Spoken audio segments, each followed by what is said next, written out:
Tyrannic delivery experts. The occurrence border took its time leaving the system, a whole day of it in fact. There were 3 reasons for our lack of speed. Firstly, the tech priests Jim had duped were seriously hindering any pursuit. Secondly, our bloody escape from the station and the news that we'd been the source of the psychic attack had really discouraged the few small independently owned ships that didn't rely on the Mechanicus to keep running. Finally, the locals' priorities had shifted drastically after a virulent fungal infection had started spreading through the station, driving men insane with visions and melting through just about anything. We actually felt a little bad about the whole warp fungus thing, but it really wasn't our fault, and it seemed like they managed to get it contained before the stuff ate more than an eighth of the station. Anyway, Hannah had been looking into the stuff after the Marines had stumbled into it, and was pretty sure that it would die off, or at least lose its hallucinatory properties, without frequent exposure to the warp. So it would all probably work out in the end, and in the short term it bought us a little more time to prepare for the upcoming weeks of warp travel. The last of our preparations were finished an hour before we were scheduled to re-enter the warp, and at Sarge's insistence we all wandered down to our Jellifield adjacent quarters for a pre/post/whatever mission briefing. Tink and Amy were off on one side, enjoying their usual pastime of antagonizing each other. The subject this time was the TAUvids Tink had acquired, specifically the ones that had been based on our exploits on the buffer worlds, and were supposedly earning us all sorts of royalties. Amy was loudly explaining that they were stupid, heretical, and concrete proof of Tink's perversion. Tink was holding that all of this was untrue, and that Amy was just jealous that she hadn't been included in the vids on account of being stuck on an island with a crazy magus at the time. Doc was slumped over the table in the middle of the room. The medic had been on duty for nearly 20 hours before he'd been concussed and half crushed, and when he'd gotten back to the ship he hadn't been allowed to take a break. He wound up spending another 20 hours hopped up on stims, helping get Gravis stowed away, and treating all the armsmen who'd been injured during the defense of the ship. Doc was completely out of it, and Nubby had taken the opportunity to draw some comical facial hair on him. The little trooper was augmenting his doodles with a pyramid of furniture balanced on and around Doc, and was gleefully egging Tink and Amy on. Twitch had taped up what he claimed was the only accurate map of the occurrence border's tainted sections along one wall. I say claimed, because none of us could read the damned thing, and looking at it for any length of time made our heads hurt. Twitch was alternately sticking pins in the map and talking to a servo skull with a det pack strapped to it. Supposedly the cogitator adept was watching the skull's vid feed and answering Twitch's question via combed, but none of us could really be sure. Finally, Fumbles was sitting in a corner of the room, grimacing at a small TAU drone with a block of white material strapped to it. Theo was sitting on the far side of what was definitely a blast shield, excitedly taking notes. None of us really paid much attention to Sarge when he finally arrived, since Amy was chasing Tink around the furniture pile by that point, but that changed when Sarge dropped the large crate he was carrying with a hollow sounding boom. Nubby, recognizing the crate, sidled away an appreciable fraction of the speed of light, and Fumbles, who could taste the rage boiling off Sarge, rather more literally vanished from sight. Before either of them could make their escape, Sarge barked an order at Twitch, who pressed a big red button on the wall marked panic. As the exits sealed, and a few dozen proximity mines activated, the foul-smelling blur that was Nubby changed direction and vanished through the only door left, which led to the bathroom. He locked the door behind him. Sarge ignored the bathroom door and the hard-to-look-at corner where Fumbles was whispering at Theo to shut up about amazing readings and hold still. He turned his attention on rest of us, and with a horrible fixed grin, asked for a status report. Twitch and Amy hesitantly reported that about half of the boarders trapped in the tainted areas had been killed, captured, or found dead. The rest had either holed up in areas too dangerous to pursue, disappeared into the rat's nest of corridors, or just outright vanished.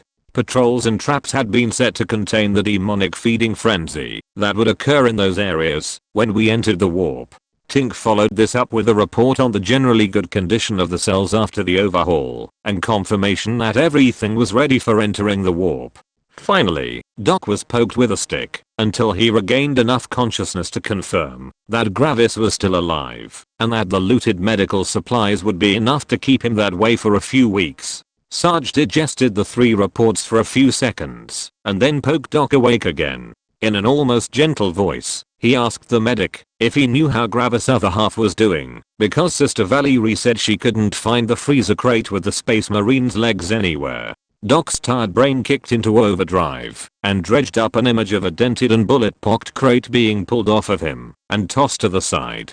He swore, attempted to leap to his feet, and was buried as the pile of chairs around him collapsed. Tink, exhibiting all the tact and self-preservation instinct of a socially retarded lemming, burst into laughter. Sarge's attention immediately shifted to Tink. He opened the crate he'd carried in, took out the manifest taped to its lid, and skipped down to the section labeled miscellaneous. His false grin completely gone, Sarge asked Tink if he knew where 1X status alert, Fecundia pattern, 1X starts grav shoot and grapnel harness, 2X single shot grav flares, and 1X Mark 7 power armor helmet could be found. Tink's poker face lasted until the helmet was mentioned, and he involuntarily glanced towards where Spot was sitting. He looked back to find that Sarge had somehow teleported across the room and was now practically nose to nose with him. Then the shouting started. Of course, despite all the shouting in the part where he dragged Nubby out of the bathroom and held him in the air by one leg, Sarge wasn't really that angry. Even though he'd grown rather stodgy since his promotion, he was still a guardsman and knew all about the importance of recycling. The truth was that, after how badly our Ezopley mission had gone, he just needed to shout at someone, and the way we'd scavenged, disassembled, sold, or just plain lost a Space Marine's worth of war gear and legs was as good an excuse as any. We put up with Sarge's stress-relieving tantrum, and thanked the Emperor that he hadn't found out about what the power sword had actually been traded for. I mean, Theo claimed that the chunk of wraith bone was extremely valuable and the key to all sorts of psychic engineering, but he didn't actually have any idea how it worked, or what he was going to do with it. Sarge finding out that we'd lost the power sword because our captives in us wanted to commit some science on a spooky rock world resulted in some real shouting. So once Sarge had started feeling better and had mandated that Sister Valerie was now in charge of Gravis Bolter and what was left of his helmet, he brought the rest of us up to date on what he, the adepts, and the captain had decided. The gist of it was that we hadn't appropriated enough fuel to reach the system where Oak's lab was, so we were going to make another stop and would offload Gravis, send a message to Oak, and repair whatever damage the Zoanthrope had caused by that point. While we were at it, our response to this news was conflicted at best. We knew that we'd be wanting another pit stop by that point, but we really didn't want to go through all that shit again, and since the astropaths were telling everyone that we were Inquisition impersonation heretics, it seemed inevitable. Sarge assured us that he, or at least the smarter people who worked for him, had figured out a solution though. The theory was that the astropath's lies would catch the attention of the Inquisition pretty quickly, and they'd send out a team to investigate what had happened on the station. Unless paths managed to purge all records of our visit, which would probably require killing pretty much everyone in the administratum from the prefect on down, it'd be relatively easy for the Inquisition to identify us based on vid records of Sarge and our ship and determine that the astropaths were full of shit. Then, after a judicious amount of purging, they'd send out a follow-up sector-wide message to clear our names. The nearest Inquisition outpost was 5 days away from the station, so call it a week to hear about the problem and travel to the station, another week to sort things out and send the all clear, and a third week just to be safe. The captain had mapped a route that wouldn't be too far off course and would take us to a nice, developed Imperial system with an inquisitorial outpost of its own, just in case, in about 3 weeks. We'd do up really far out, so if the Zoanthrope did its head explode a thing again it probably wouldn't kill anyone, and then discreetly venture into calm range of the planet to make sure everything was okay before attempting to dock. It was a nice, sensible plan, and all we had to do was keep the Zoanthrope contained and Gravis alive for 3 weeks of warp travel. Everyone, except Twitch, accepted that it was the best option available, and we all went off to make our last preparations. 2 hours later the Jellifield kicked into gear, the warp drive tore a bloody hole in the fabric of reality, and what we fervently hoped was a second to last warp journey with our stupid psychic bug began. All in all, taking everything into account, and relatively speaking, the trip went well. Ick now by Occurrence border standards. Especially if you ignore all that ominous stuff with the ghost tyrannids. Doc, per usual, spent most of the trip in the medbay looking after Sergeant Gravis. The bisected Space Marine's condition wasn't good. The Tyrannid bioweapon that had been introduced into his system was unquestionably alive and was constantly attacking what remained of his organs with a wide variety of poisons. Gravis' Space Marine biology was fighting back, but was seriously hindered by the gross trauma he'd suffered, not to mention the loss of those organs in his lower torso. The only thing keeping Gravis alive was his power armor's automated Medikey system, a large pile of life support machinery, and regular aid from Doc and Sister Valerie. Since he didn't have an entire medbay to run, Doc handled Gravis most of the time. Sister Valerie covered for him when he was occasionally needed elsewhere for more combat-oriented medical duties, and after a week of increasing grumpiness on both their parts, her senior subordinate was put in charge of the night shift. Anyway, between Doc's steadily increasing experience treating the torso-fied Space Marine and the large amount of medical supplies we'd requisitioned from the way station Alimentum Primaris, Gravis was kept, if not stable, at least only gently teetering on the brink of death. Initially, that is. While Doc babysat Gravis, Sarge evaluated his performance during the supply run. He was reasonably happy with the way things had gone after everything had fallen apart, but it seemed to him that a real interrogator would have been able to keep things from spiraling out of control in the first place. He eventually came to the uncomfortable conclusion that his current social skills were rather lacking, and since the Emperor, or at least his Holy Inquisition, had dumped him into a role which required them, he was going to have to fix that. With an incredible amount of reluctance, Sarge visited the Diplomacy Adepts' quarters and asked for a few lessons on the arcane art of talking to people without shouting.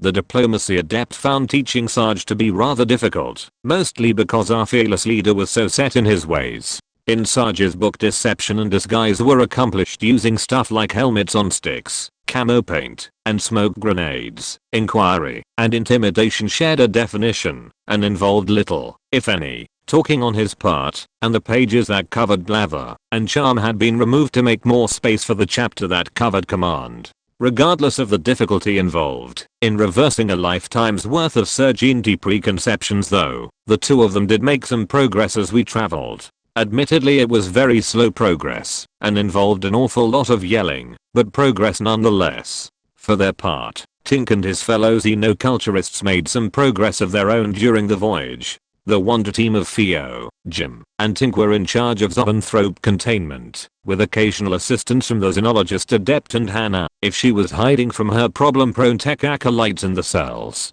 They'd refurbished everything in record time before we entered the warp, and afterwards things had gone surprisingly smoothly. Thanks to all the parts Nubby had acquired, the sea suppressors, shielding, and warp shroud had all been repaired and improved to the point where they were very nearly within the minimum recommended strength for containing a Delta level Seeker during warp travel, and the stasis field was working perfectly for a change. All that had to be done in the cells was a bit of daily inspection and maintenance, which was always carried out quickly, because the zoanthrope had acquired an unsettling presence ever since Sarge's partially slagged shield had gotten wrapped around its head. It was hard to shake the feeling that, despite the stasis field, the eyes under the metal were watching you. Of course, the reduced maintenance requirements of the cells meant the nerds were able to spend time on other things. Other things in this instance translating to helping with important ship maintenance in Jim's case, and committing all sorts of tech heresy in Tink and Theo's. Actually, you couldn't really call what Theo was doing tech heresy. It was more a case of tech heathenism, him being a Xenos and all. He was quite fixated on the piece of wraithbone we'd acquired, and spent every scrap of his free time tinkering with it. Some days he'd be wiring it into every device in the cells, other times he had it mounted on a drone, and trailing fumbles through the ship, and occasionally he could be seen wandering around with a big white block strapped to his head like a demented hat. Tink said it was all very scientific. Jim and Hannah refrained from commenting, and the rest of us were just glad it kept the mouthy little Xenos busy. Tink, deprived of the helmet he was cannibalizing to upgrade Spot and perhaps motivated by a sense of shame at his inappropriate behavior, not likely, dedicated his time to a more practical project, the damaged Emperor's Scythe stealth shuttle. During our Zoanthrope acquiring trip the ship's tech acolytes had finished defungusing it, but after that it had just been left to sit in a shuttle bay on account of how it was completely non-functional. The fungus had eaten away a lot of armor and stealth materials, and had pretty much destroyed the landing gear, but the real problem was that a bunch of spores had gotten into the shuttle circuitry. Some of the best piloting, navigation, and stealth control systems a Fidget world could make had been reduced to hunks of corroded metal and silicon. Jim and Hannah had declared the shuttle unfixable without the aid of a fully stocked manufactorum and access to the shuttle's blueprints. Tink, however, saw the shuttle as both a challenge and an opportunity, and had snuck a few parts of both Imperial and Xenos origin which had nothing to do with Sika containment onto the list he'd given Nubby. When he found about the project, Sarge briefly considered yelling at Tink for scavenging more of the Emperor's Scythe stuff, but decided it did technically count as repairing the shuttle, and we were already up to our eyes in Xenotech heresy anyway. Also, there was a chance we'd get a working stealth shuttle out of it. For their part, Jim and Hannah just ignored all mention of the shuttle, and added the It's Bay to the list of places their tech acolytes weren't allowed to go. The rest of us didn't have any input on the subject, because we were either busy with Gravis, or dealing with the increasing level of warp activity in the occurrence border's tainted areas. The initial high volume of anomalies and incursions had been expected. The things that usually discorporated, after finding the tainted sections devoid of anything living, had swarmed the trapped borders and grown strong. Several varieties of warp beasts, minor demons, reanimated corpses, and what Nubby would tell anyone who'd listen was a bloodthirster, despite its lack of height, axe, or wings, had tried to claw their way into the more habitable sections of the ship during the first few days of transit. Thanks to the fact that we'd known the general location of the borders, the unholy horrors had come through to find numerous traps, swarms of jetpack armed suicide skulls, the hardened priests and armsmen that made up the ship's watch, and a few well-armed guardsmen waiting for them. Even with prepared positions and numerical superiority though, tackling warp creatures can be tricky. Over the 3 days it took the last of the borders to expire, the demons and the anomalies that manifested around them took a small but significant toll on the defenders. Some men were torn apart, others went insane, an unlucky few ran afoul of the occurrence border's chronic mechanical problems, and one or two forgot to check what was on the other side of a door before stepping through it. Of course none of us were on the casualty list. Prior experience with this sort of thing, not to mention better quality weapons and a rather pragmatic approach to questions, like do you think that thing with the tentacles is still in there, meant that we made it through without significant injury. Insignificant injuries and close calls are a different matter, mind you. Something in the third wave of demons threw Fumble's powers out of whack and caused a few burns and bruises for everyone present. And then there was a hairy moment when Twitch barely stopped Amy from stepping through a door that inexplicably opened into one of his minefields. After that, one of Nubby's augmetic feet had to be plasma cut off and replaced on account of how he tried to kick an Urgling in the nudges. Oh, and the one time Doc came down to help with casualties, a priest he was treating tried to eat his face and had to be exorcised, clubbed into unconsciousness, using his own book of holy verse. Anyway, things calmed down after the third day, and once the various bits and pieces had been incinerated, jettisoned, or tossed back into the tainted section, the bulkheads were assailed and everyone got back to their usual routine. Unfortunately, things didn't stay calmed down. Over the next few days reports started filtering in of creatures haunting the corridors near the tainted areas. This wasn't unusual in and of itself, since every time the navigator hit a bump in the warp, stuff would leak through all over the ship, and there had just been a demonic incursion in the area to boot. But the witness reports were worrying. They matched the ones we'd received during our previous week of warp travel. Last time Amy, Twitch, Nubby, and Fumbles had tracked the problem down to an infestation of what had appeared to be Tyrannids. It turned out that they weren't proponids though, since shortly after they'd been killed, the bug's remains had started reforming in a distinctly warpy fashion, and then they just sort of vanished when we finally docked. We'd decided that the whole thing had just been some sort of warp phenomena caused by the psychic containment in the cells failing, and the zoanthrope sort of passively screwing with reality. This explanation was ruined by the fact that, despite the cells being all fixed up, the warpinids had come back. Or maybe they hadn't. It was all a bit of a mess. The problem was that, this time, the tyrannid-shaped creatures that Nubby drew out with his damsel in distress routine were different. They had an appearance and behavior that could best be described as ghost-like. Not ghost-like as in sneaky, but ghost-like as in like a ghost. Literally. Now, the occurrence border was practically littered with warp ghosts, but human ones. For the most part they just wandered around reenacting their lives and deaths, with the occasional bout of unsettling whispering or screaming thrown in. They were harmless by and large, and even provided decent entertainment on slow days, but that could change if someone or something managed to get their attention and drag them into sync with what passed for reality. Anyway, the tyrannids we found literally haunting the fringes of the tainted areas displayed all the signs of being warp ghosts, except it now, tyrannid ones. They sort of milled around in the shadows, drifting through walls, making clicking noises at each other, and gnawing at stuff that wasn't there, until we got too close, or had fumbles poke 'em. Then every ghostnid in the area would swarm in around the agitated one, and become an awful lot more solid until a few bolts of plasma blew them into black and green smoke. At first the ghost tyrannids were just puzzling, based on the little we knew about the warp and what information our xenology adept could provide. It shouldn't have been possible. Your average nid doesn't have mind, much less a soul, and those are pretty much requirements for being a ghost. Otherwise the warp would be littered with ghost bricks / trees / rocks / whatever. Everyone agreed that something odd was going on, but no one could figure out exactly what it was. At first we just blamed the zoanthrope, but Jim and Theo checked and couldn't detect any psychic energy leaking out of the cells, and fumbles backed them up. Other theories were raised, such as the ghostnids being a psychic projection built upon the crew's collective unconscious fear of tyrannids, or them being the result of the hive mind reaching across the warp to smite us, or everything being caused by the ancient heathen insectoid idol stored in Cargo Bay E-71/3 which had driven all who looked upon it insane.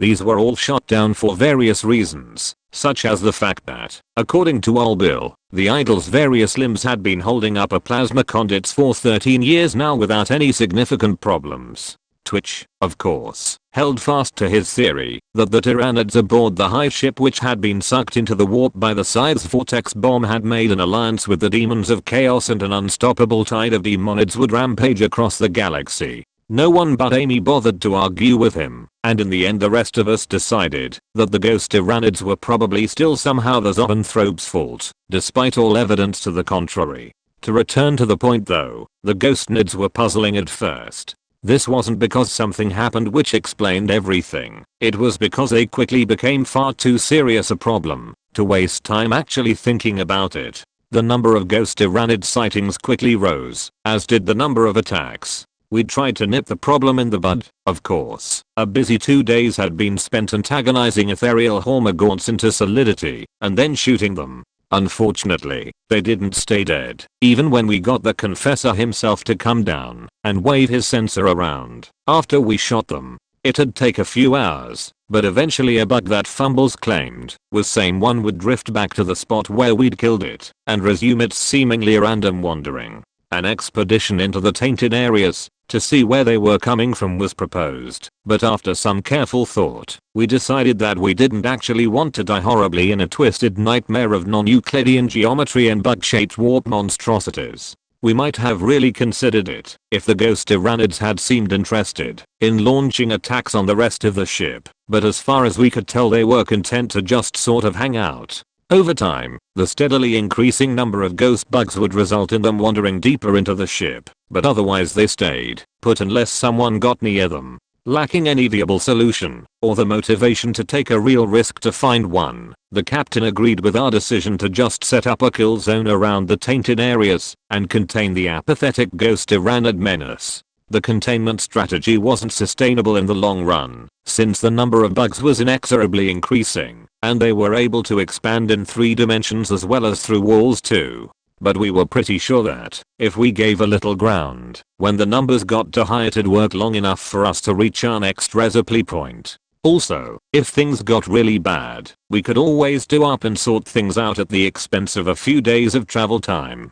So since there wasn't any immediate crisis, we settled into a slightly more stressful than usual routine and got on with our lives. Amy assumed command of the entire lower aft portion of the defense. She didn't actually ask for permission or anything, mind you. She just walked down there and started bossing everyone around. The only reason that the captain and his master-at-arms didn't kick up a huge fuss about this blatant disrespect was that Amy was actually very good at this sort of thing, having been born and raised for infantry command before her career changed to inquisitorial gooning. The rest of us noticed that, despite how much she complained about the poor quality of her troops compared to her old regiment, Amy seemed far happier than she'd been since her disastrous mission with the half-mad Magus. Or if not happier, at least less prone to spontaneous violence. Since Twitch, not to put too fine a point on it, wasn't really sane enough to command a squad, much less an entire flank of the defense, his assistance to the containment effort was a bit more ad hoc. He scampered around, shoring up defenses, and setting up traps without any discernible rhyme or reason, and everyone else just had to adjust their deployments to fit. It was all surprisingly effective, though in retrospect it shouldn't have been. He'd spent more time patrolling the borders of tainted areas than anyone, except Olbil and his senior engineers, and knew which spots were defensible and which weren't by heart. Initially, Nubby just sort of mooched around the various fronts assist in with our supply effort, but since his partner in petty crime was the only sicker around who wasn't busy steering the ship, this profitable arrangement didn't last. We'd quickly discovered that Fumble's ability to sense the ghost nids from quite far away and through walls was invaluable, especially since he could share what he sensed with anyone nearby. He was constantly in demand as a spotter, and Nubby was dragged along to act as backup and moral support. As has been mentioned, the rest of us had other things to do, and the ghost nid situation really didn't change that. I mean, if you stop work every time an army of warp-spawned insectoid spirits lays siege to your ship, you'll never get anything done. So we all just sort of muddled along, trying to hold everything together as the trip continued and things got progressively worse. In the case of Doc's treatment of Sergeant Gravis, got progressively worse is a perfect summary. The Space Marine's condition went steadily downhill, and not in the ways Doc or Valerie had been prepared for. There were seemingly random seizures, spikes in neural activity that indicated horrible nightmares, inexplicable changes in the behavior of the biotoxin, and even a few spontaneous mechanical failures in the life support machinery. It got to the point where Gravis watching was a 24-hour no distractions duty, because the second he was left alone something would invariably go wrong. Doc, not being born yesterday, blamed all these problems on the warp in general and the zoanthrope in particular, but he couldn't figure out the why or how, and had no idea what to do about it. Lacking any proactive treatment ideas, aside from exiting the warp or killing the zoanthrope, Doc dedicated increasingly large portions of his time to Gravis watching and developed a rather disturbing tendency to talk to the comatose space marine. Tasteless jokes about Valerie getting jealous aside, we began to worry about him, but we were getting near the end of the trip by the time things got really worrying, and he seemed to recover a bit after his theory about the zoanthrope being the cause was confirmed. Actually, it wasn't just Doc's theory that was proven. Our suspicions about there being a link between the ghost nids and the zoanthrope were confirmed too. What happened was that, 3 days out from our destination, nearly a quarter of the C suppressors in the cells failed at once. This didn't come as a complete surprise, mind you. Even in stasis, the zoanthrope's mere psychic presence, not to mention the warp itself, wore down the machinery and shielding that restrained it. Tink, Theo, and Jim had been dedicating more and more of their time to inspections and maintenance, but there was only so much that they could do given the general clutched together nature of the cells. So they'd been sort of ready for something like this to happen, and had made sure that someone was always on duty. When the failure happened, Jim had been right there to start fixing things, and both Theo and Tink had arrived within minutes to help. Sarge showed up too, but he didn't actually help in any meaningful way. He just really wanted an excuse to ditch the horrible self-inflicted purgatory of his diplomacy lessons. Anyway, during the 15 or so minutes of reduced sea suppression on the Zoanthrope, the following happened. The spawn rate of ghost nids drastically increased. A few higher forms started appearing. The entire swarm began acting far more in touch with reality and became significantly harder to kill. All sorts of warp phenomena occurred throughout the ship. The temperature on the main atmospheric regulator got stuck at 7 degrees. This was probably unrelated, but by then we were blaming everything on the damned bug. Fumbles suffered some sort of combination hallucinatory and convulsive episode and wound up clawing at his face and breaking his goggles. The navigator sent us a very angry note about the importance of not distracting him while steering. Sergeant Gravis caught fire. Again. So yeah, it was a pretty unpleasant experience, especially since it was actually a minor failure compared to the sum of the stuff that had broken during our last trip, and therefore raised all sorts of questions about the Zoanthrope's powers. Not that we had much time for pondering though, because the following 3 days were absolutely exhausting. Most of the problems caused by the failure were dealt with immediately. The suppressors were repaired without the Zoanthrope breaking out of stasis and trying to killing everyone. Doc actually had a fire extinguisher ready, put Gravis out before the Eldritch Flames did any real damage, and handled everything else that went spontaneously wrong during the brief loss of suppression. Nubby managed to restrain Fumbles before he clawed out his own eyes, got the Seeker to safety, and was even able to scrounge up another pair of extra large welding goggles, which may or may not have had "Bills do not steal" written on them. Lastly, thanks to a general retreat order by Amy and the captain, plus Twitch's suspiciously well-placed fallback points, relatively few men died to the temporarily empowered ghost nids. Unfortunately, even though the ghost nids lost focus and weakened again after the sea suppressors were back online, the increase in their numbers was permanent. Containment became significantly more difficult, especially since, in some places, the defense had been pushed back to rooms that all Bill said were important to the running of the ship. It wasn't a good situation, but then again, it could been worse. Both ammo and food were plentiful, it wasn't snowing or raining aside from the occasional drizzle of supernatural blood, and there weren't any commissars. On the official Imperial Guard scale of horrible meat grinder defenses, it was only about a 3. Of course, anything that even shows up on that scale isn't something you want to deal with while traveling through the warp. The question of whether to just do up in the middle of space and try to sort everything out was raised again, but since we were so close to our destination, Sarge and the captain decided we could tough it out. The rest of us reluctantly agreed and put everything we could into holding out 3 more days. Reinforcement were mustered from the crew. Those wounded who could still fight were put back on the line, including a rather shaken Fumbles, and our fearless leader so regretfully abandoned the last of his diplomacy classes to personally take over the nastiest piece of the line. Finally, Tink and Theo were told that, regardless of how creepy being around the Zoanthrope was, and how important they felt their pet projects were, they now lived in the cells, and horrible things would happen to their vids if another mechanical failure occurred. It was a hectic, terrifying, and heroism-filled 3 days, which really reminded all of us of our time in the Guard, though with less indiscriminate shelling, and a rather inferior brand of trenchmates.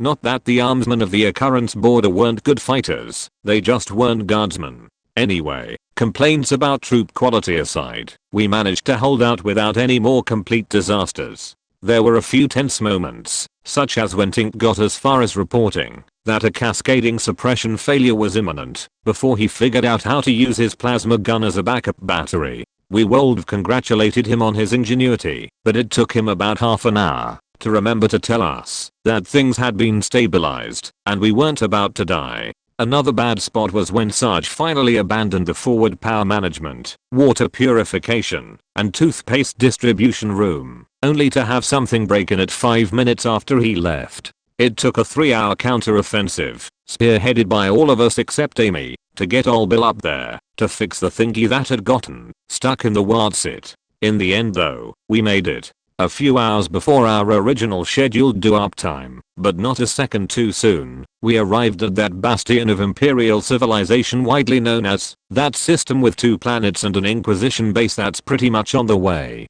No, not that one, the one with the blue star. As the Occurrence border left the warp, the massive swarm of ghostly Tyranids just faded away. It was actually sort of awkward for those of us on the line, and sheer paranoia kept everyone at their posts for nearly an hour before victory was declared, and we all went off to get some sleep. The only people left awake were those who'd been augmented past the need for the pathetic meatbag concept of sleep, and the poor bastards in charge.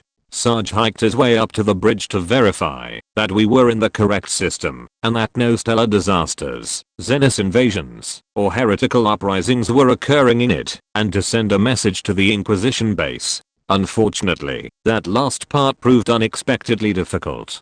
Due to our recent problem with head exploding waves of psychic energy, we came out of warp way out on the edge of the system.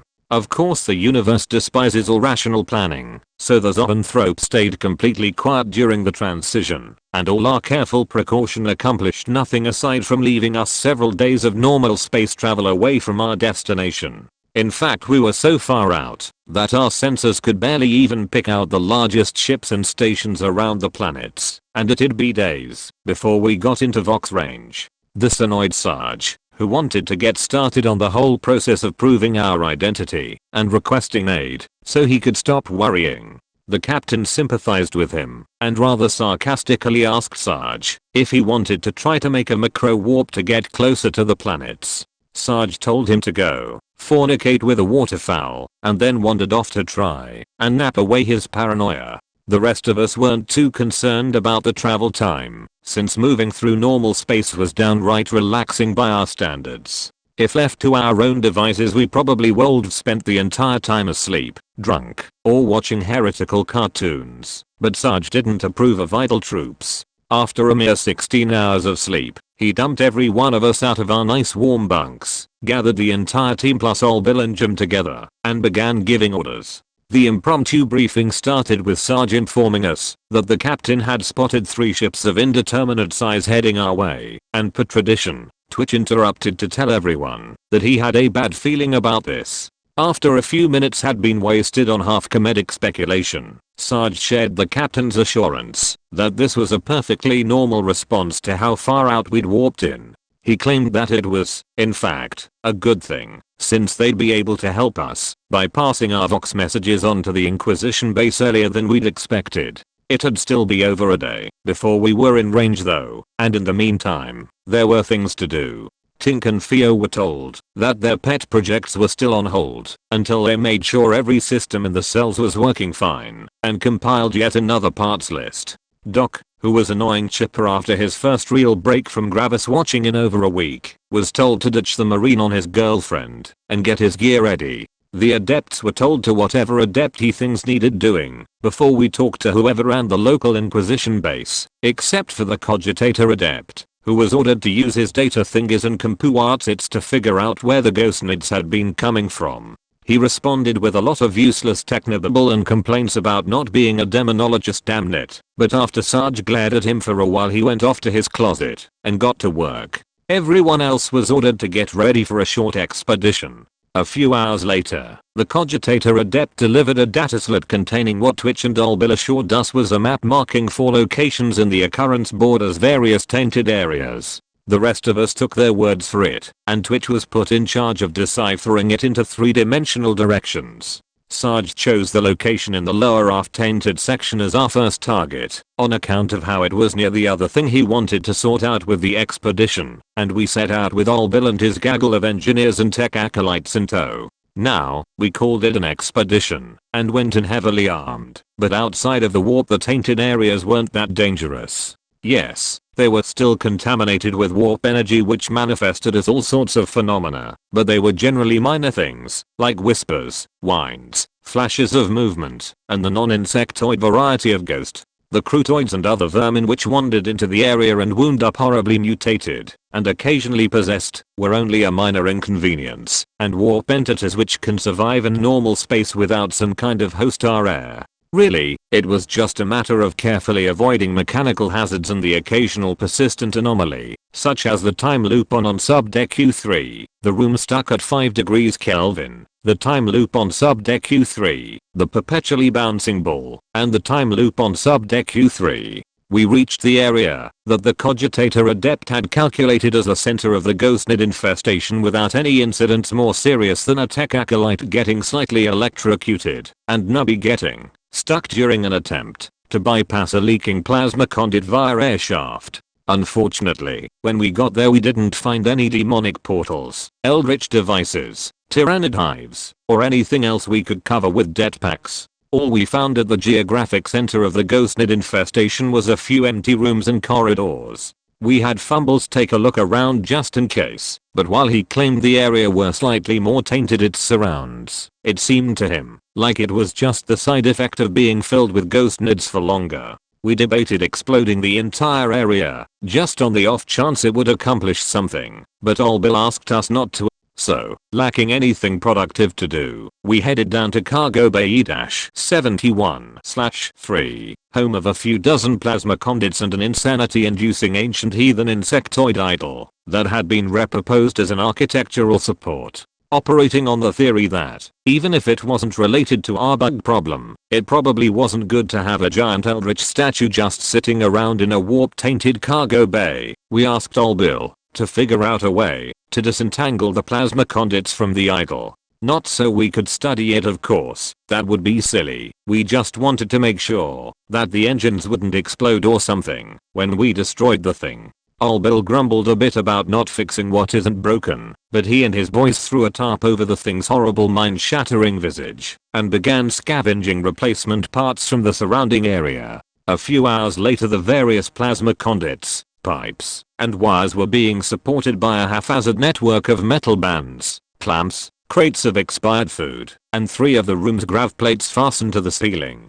The tarp-covered idol was dragged to the center of the room, and a pair of melter bombs with what looked suspiciously like crossed scythe insignias on their sides were fastened to it.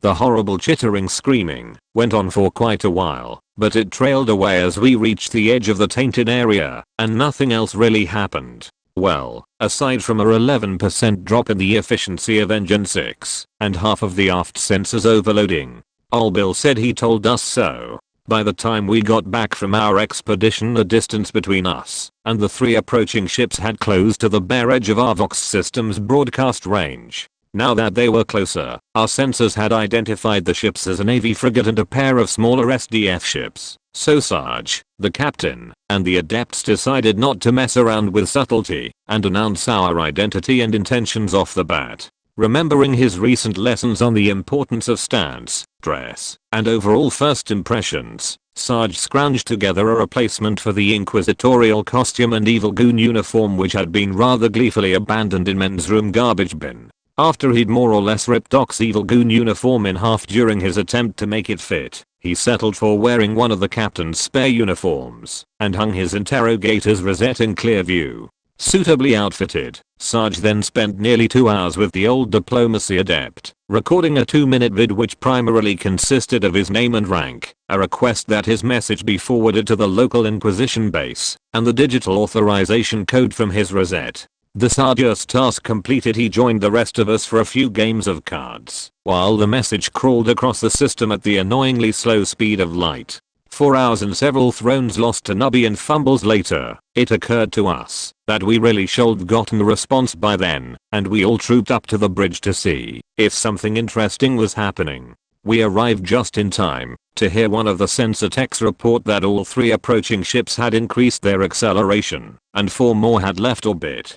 Twitch informed everyone that he had a really bad feeling about this. Over the next few hours the vid was resent multiple times, a request for confirmation of receipt was added, an audio-only version was sent, and some tech acolytes were sent out in a shuttle to check that our Vox system was actually sending and receiving correctly. All this effort accomplished absolutely jack shit aside from increasing the acceleration of the approaching ships even further and raising the local paranoia level to amazing heights. An emergency meeting of everyone who could contribute to a serious conversation on our options was called, and the rest of us invited ourselves along anyway. There was some initial complaining by Jim, the adepts, and other such stuffy people about how the whole meeting was pointless, since no one actually knew anything useful about the situation. So all that anyone could do was make wild guesses based on hearsay and unsupported speculation. That sounded fine to us, because it was how we made most of our decisions, and everything typically worked out, so we ignored their whining. The initial topic of conversation was just what in the Emperor's name was going on, and if there was any chance we could sort it out. All theories stating that the approaching ships were friendly, and there was just some sort of inexplicable reason why they just couldn't talk to us, were immediately thrown out on the grounds that the universe didn't work that way. Twitch's theory that the local naval forces had been taken over by an advance force of demonids, or possibly Commodus, was dismissed for similar reasons. The general consensus we arrived at was that the locals were following the astropathic kill order that had been sent out by the insane Quartermaster, which had probably included something like disregard any messages they send, especially ones containing inquisitorial authorizations codes. This raised a bunch of new questions though, the primary one being, why the hell hadn't the Inquisition rescinded that order yet? Since it was unimaginable that the Inquisition hadn't noticed a sector-wide astropathic message to kill someone, much less a whole ship of people who were in their records as inquisitorial agents, we felt sure that an investigation into the incident on the station had at least been started. There was of course the remote possibility that whoever they'd sent to investigate had completely botched things and either swallowed the Quartermaster's obvious lies or been offed by the locals, but that seemed unlikely. Despite our personal experiences, the Inquisition on the whole is rather notorious for its incredulity and incompetence. Doc suggested that the investigator's ship cold been lost in the warp, or that other warp travel related shenanigans had occurred, such as our own warp journey taking only a few hours of real time as opposed to the 3 weeks we'd experience. The captain shot down that last explanation, claiming to be absolutely certain for some technical reason that 3.5 weeks of real time had passed, but allowed that Doc had a point about the dangers of warp travel delaying the investigation. The diplomacy adept also raised a valid point, which was that, given the time it would take to investigate the station and our direct route, no inquisitorial couriers would reach the system before us. This meant that these astropath exploding people are not heretics, don't kill them order from the Inquisition would been sent out via astropath, so there was a very real possibility that a few things got lost in translation, for instance the no, not, and don't. Both of those explanations sounded good enough for us, but they didn't account for why the local Inquisition base wasn't doing anything, and that was a more pressing concern at present. The whole reason we'd picked this system as our destination was because the presence of an Inquisition base. We'd expected them to be able to help sort things out if, as had apparently happened, word of our innocence hadn't reached the system yet. Okay, it wasn't like they ran the local navy, they were just a small Ordis Hereticus outpost. There were probably a few buildings full of adepts who kept track of things, a handful of stormtroopers who hung out waiting for the next emergency, and maybe 1 or 2 local inquisitors, if they weren't off purging heretics in another system at the moment. Size aside though, they should noticed half the ships in the system moving out at once, taken an interest, and been forwarded our messages. In the end we put it down to massive incompetence. This wasn't a very good explanation, but the only other one we could think of was that some shadowy cabal of astropaths was secretly controlling half the sector via careful manipulation of information, which was just silly. Seriously, whoever heard of a bunch of astropaths secretly controlling anything? They were all nuttier than squirrel poo, and prone to randomly exploding. The argument about whether the idiot ruining everything was the person currently running the Inquisition base or someone in the local navy who was stonewalling them for some arbitrary reason was getting rather spirited when it was brought to an end by the arrival of the Occurrence Boarder's navigator. The tall and cadaverous man stalked in, probably attracted by all the shouting just a few rooms away from his sanctum, and informed us that we were all blunt-minded idiots. No one but Amy took much offense at this. In our experience that was just the navigator's way of saying hello, and we all waited to hear why we were bunch of borderline retards. It turned out that what was happening was obvious, and he cold told us it would have happened if we'd thought to ask him. That statement right there is a classic example of why no one likes navigators. Our ship had just popped out of the warp at an odd location, positively reeked with warp taint, and had a powerful unrestrained tyrannid psychic signature emanating from it. The Occurrence Boarder was a textbook example of a Genestealer infested ship looking to infiltrate a system. There was a short argument between the navigator and Tink about whether the zoanthrope was unrestrained or not. Tink ultimately lost, because if the bug was properly restrained we wouldn't have been up to our asses in ghost tyranids for the last few weeks, but the navigator did eventually amend his statement to partially restrained by bunch of incompetents, heretics, and Xenos. Anyway, the rest of us acknowledged that this was as good an explanation as any, since excessive paranoia seemed a bit more likely than plain incompetence where the Inquisition was concerned, and asked if the navigator had any ideas how to deal with such a situation. He suggested that we get the hell out of the system before we were all killed, and make sure our next stop was somewhere where we personally knew people in power who could smooth things out for us. This suggestion did not go over well with Doc, Tink, or anyone else really. In the end, despite all the complaining, Sarge and the captain decided to follow the navigator's advice. Doc's statement that Gravis would not survive another serious warp journey with the zoanthrope was noted, as was Tink's list of things in the cells that desperately needed replacement parts to continue functioning correctly, but those were future problems, and the incoming ships were very current ones. Once that critical decision was made, the entire mob relocated to the map room, where most of us just complained and made unhelpful suggestions while Sarge, the captain, and our adepts tried to find a suitable destination. To our surprise we actually knew a fair number of people who would be able to help us. There was Inquisitor Oak of course, as well as a few of our former interrogators, an overweight cross-dressing xenophile, the Rupert, and a few tech priests of various ranks. On top of that, the captain and adepts were able to supply a few Navy officers and Inquisition contacts. Amy grudgingly admitted her mother would help if she asked, and Nubby said he knew a guy who was technically a planetary governor.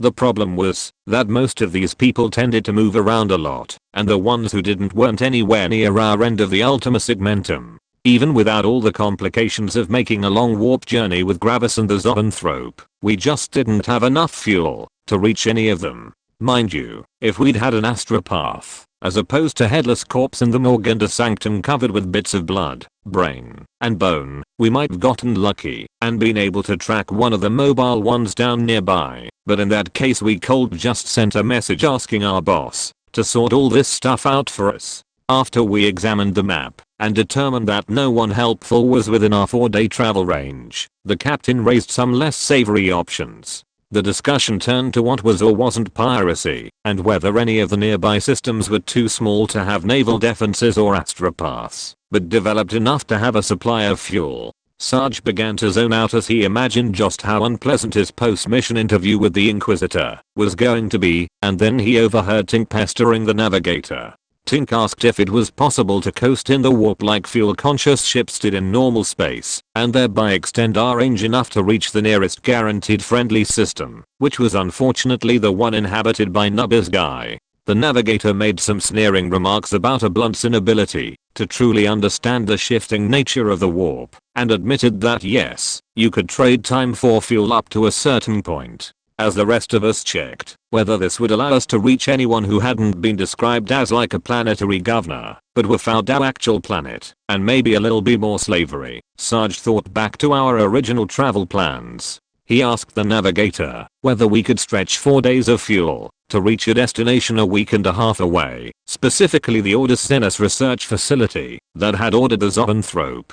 He got a flat no. That would have been the end of it right there, and things might have turned out very differently, but the cogitator adept was listening in, and simultaneously responded with a maybe. That sparked a heated argument, which included a lot of talk about warp currents and something about problems with shortest paths. None of us really followed it, except maybe Tink, but the no and maybe slowly turned into probably, assuming fuel efficiency is static. The currents are where the map says they are. There are no storms, and we can survive 3 more weeks of warp travel. Well, there was a bit more debate after that, but Sarge had made up his mind. He was well and truly done with this shit. There would be no more stops, no more hair-raising escapes with misguided Imperial forces hard on our heels, and no more bloody diplomacy. He could take 3 more weeks cooped up with the zoanthrope and fighting off waves of its ghostly minions, as long as at the end, he'd be able to dump both it and the problem of the crazy astropaths on whichever Inquisitor had ordered the damned bug.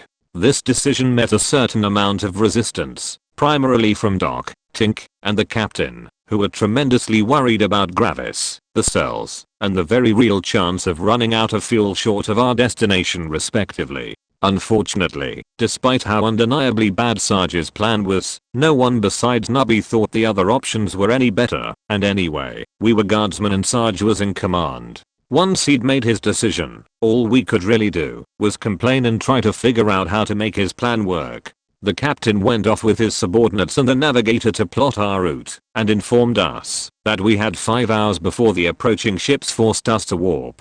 Tink and Jim immediately ran down to the cells and began frantically working with Theo to overhaul all the stuff they'd originally been planning to replace. Sarge, Amy, and Twitch sat down and began hashing out a defensive plan that would take advantage of the ghost Ned's apathy when no one was around to provoke them, and the fact that they didn't ever launch real flanking attacks. Nubby dragged Fumbles off to help him relocate several of his stashes to areas that wouldn't be overrun when the shitstorm resumed.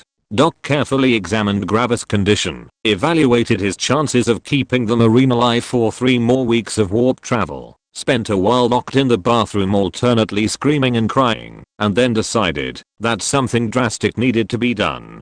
Doc made his way down to the Sika containment cells, but thankfully didn't go with his first idea, which had been to just kill the zoanthrope and hope Oak and his research buddy would be in a good mood when they found out. Instead, he poked his nose into the small currently unused side rooms that had originally been used to hold captive Sika children, and checked if any of the undersized stasis beds had been left over after Tink and Theo had combined a few into one big enough to hold the zoanthrope.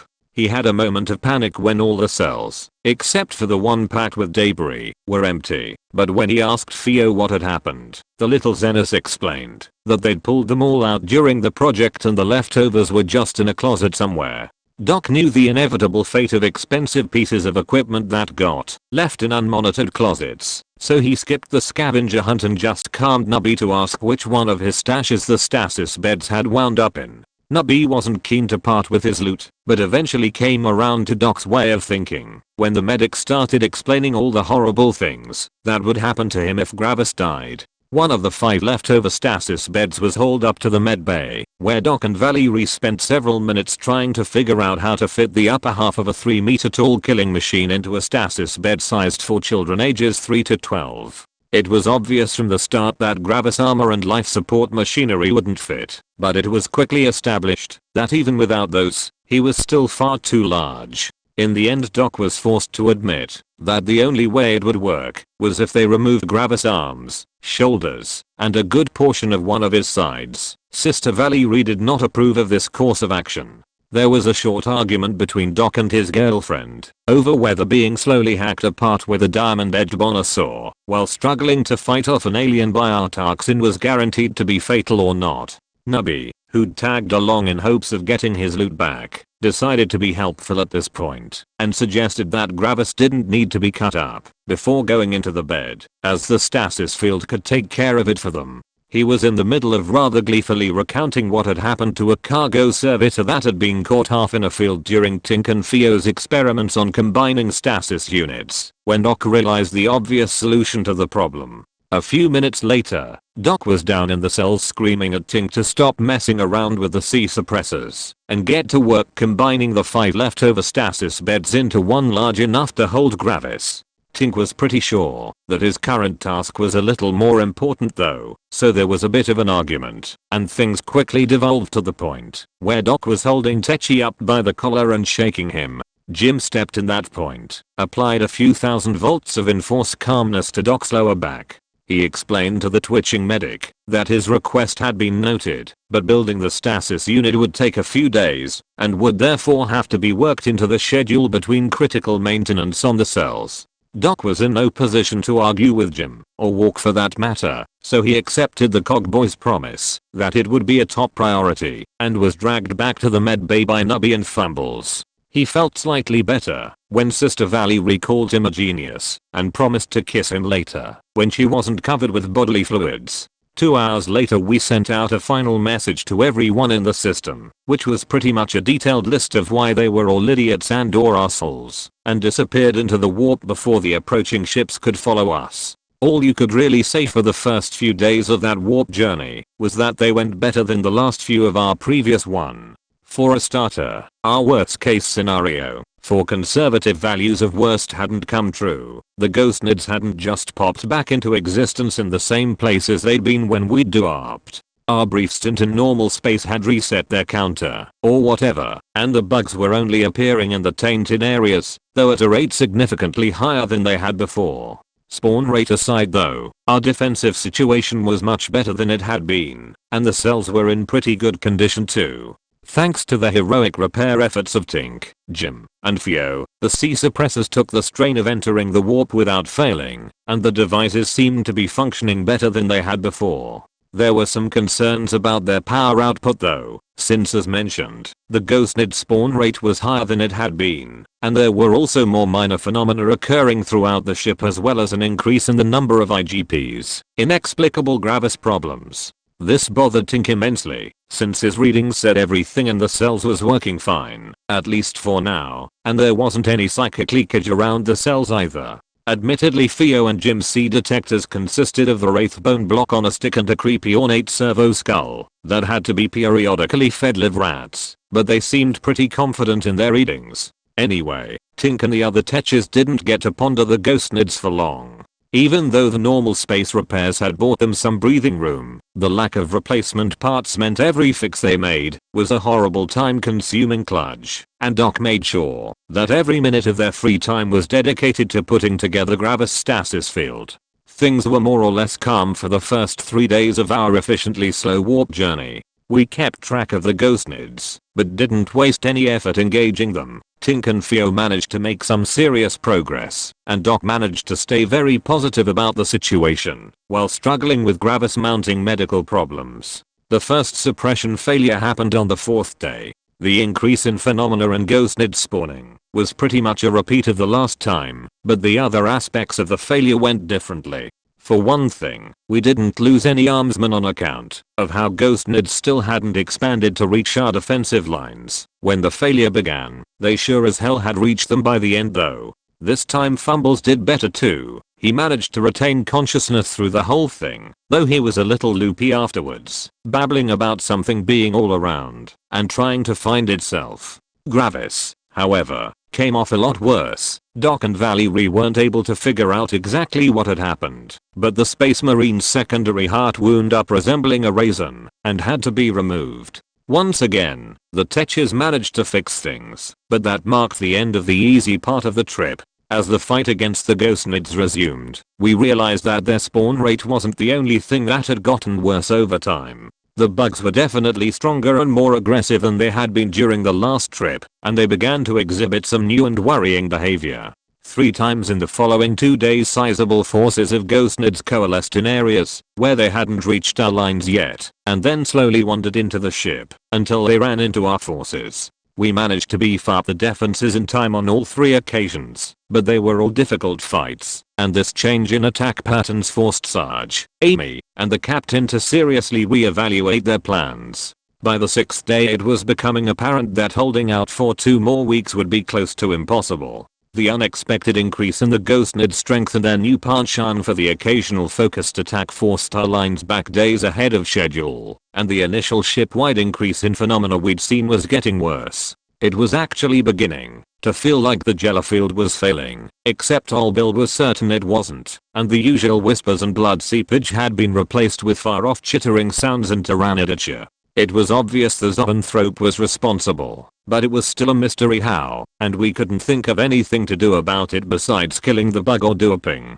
Mind you, dooping wasn't the same sort of emergency option it had been before. This was because the warp drive took a whole lot of energy to function, so we didn't actually have enough fuel to get back into the warp if we exited, much less go anywhere or do up again afterwards. So if we wanted to bail out of the warp, we were going to need to do it near a system that could provide fuel and handle all the risks that came with that. Still, the situation with the ghostnids was getting bad enough that Sarge was really considering calling for a detour, though the only chance coming up to do so was at least another 3 days of warp current coasting away. So the situation was bad, but there was at least one bright spot. Thanks to the time Freed up by a lucky streak of only minor malfunctions in the cells, Tink and Theo had nearly completed Gravis' stasis field. In fact, they were down to just the last little part, dealing with the power distribution, and it was proving rather tricky. Since they didn't want to waste time doing it all from scratch, the two of them went down to the cells to take a hard look at how they'd done it last time. That turned out to be a very good decision. Now, despite the zoanthrope being the focus of all this trouble, the three techs didn't actually pay that much attention to it most of the time. For one thing, after Tink fixed the flickering problem, its stasis field had been working surprisingly well. It was always the devices scattered around the room that needed maintenance. Secondly, the zoanthrope had gotten incredibly creepy after Sarge's slagged hell metal shield had gotten wrapped around its head. It never moved, obviously, being in stasis and all, but you always felt it was watching you under the metal, and the longer you looked at it the worse it got. In retrospect, that was probably what some fancy pants inquisitory super agent guy Wold called a clue, but we were a little too busy for that shit. We just accepted that the metal-faced Xenosica that looked like a cross between a fetus, a snake, and a cockroach was creepy, and felt no need to examine said creepiness for a supernatural element. Anyway, all this meant that, when Tink crawled under the stasis unit to poke around, and asked Theo to watch the field for any flickers, it was actually the first time anyone had really looked hard at the zoanthrope, since we'd re-entered the warp. After a minute or so, Theo asked Tink if he'd touched anything, and when the Techi replied in the negative, the little TAU scientist explained that there was some sort of interference pattern inside the field. Tink looked at the focusing array above his head, which looked perfectly intact to him, and asked what the pattern had looked like, and whether it might be yet another psychic phenomena. Theo walked a circuit around the stasis unit, turned his head from side to side, and reported, "There's actually two focal points, both positioned right behind the zoanthrope. They're sort of black and smoky, and shaped like little wings. So no shit, there we were, in the middle of the warp, too low on fuel to even consider stopping, when we realized our captive ghost summoning insectoid Xenosica was actually a ghost summoning insectoid Xenos demon host. I mean, what the hell? Seriously, just how in the name of the Emperor are you supposed to respond to something like that? There's bad situations, and then there's comically bad situations. Anyway, it actually took us a little while to figure out that the zoanthrope was possessed. None of the Techs knew much about demons, and of the three of them, only Jim had been on the Occurrence border during its maiden voyage as an inquisitorial vessel, and he hadn't actually encountered the demon that had eventually possessed the Cogtane. So the three of them gawked at the zoanthrope's miniature smoky wings for a while, debated whether it was something that could be ignored, and eventually calmed the rest of us to ask if we had any ideas what was going on. According to the armsman fighting alongside Sarge, his swears were so vitriolic that they actually turned into little insectoid creatures as they left his mouth, and had to be swatted out of the air as they tried to bite people. Given how warpy his section of the line had gotten by that point, none of us questioned this. Doc burst into hysterical laughter when he heard. This caused a little bit concern among the medical staff, especially the two nurses who'd seen him melting people with Tyrannid biotoxin. Sister Valerie carefully relieved him of his scalpel, dosed him with something relaxing but not incapacitating, and took over Gravis' watch, while he giggled his way down to the cells to see the wings for himself. After a brief period of mindless panic, Nubby denied all responsibility for what had happened, and then had to explain to those of us who hadn't been there what exactly wasn't his fault. Twitch just screamed, "I told you it was demonids," into his bed until Tink muted him. Over the course of the next few hours, everything that had been happening started making sense. There was some initial confusion about how it was all possible, since the Xenology adept kept telling us absolutely could not possess Tyrannids. He gave this big lecture on how the hive mind worked, then trotted out that old line about nids not having minds or souls, though anyone who's seen a demon engine stomping around a battlefield can tell you neither of those are strictly required. Anyway, the man was obviously full of shit. I mean, we could all see the wings, just sitting there being all smoky and sinister, if a bit on the tiny side. Can't really argue with that. So, whether it was a matter of a dozen unimaginable coincidences coming together to make the impossible possible, or if the Emperor had just decided to screw with us, we had the first known case of a possessed Tyrannid sitting in the cells. We hoped Oak's research buddy would be happy with it, because we weren't going to go back and get another one. Where the demon had come from was a little more clear. Back during our first trip on the occurrence border, we'd come down to the Seeker containment cells and found them occupied by 5 child Seekers in stasis and a half-pint demon host who wasn't. After we looted a crucial part of the machinery restraining the demon host, as well as the 5 non-possessed children, the thing had chased us across the ship.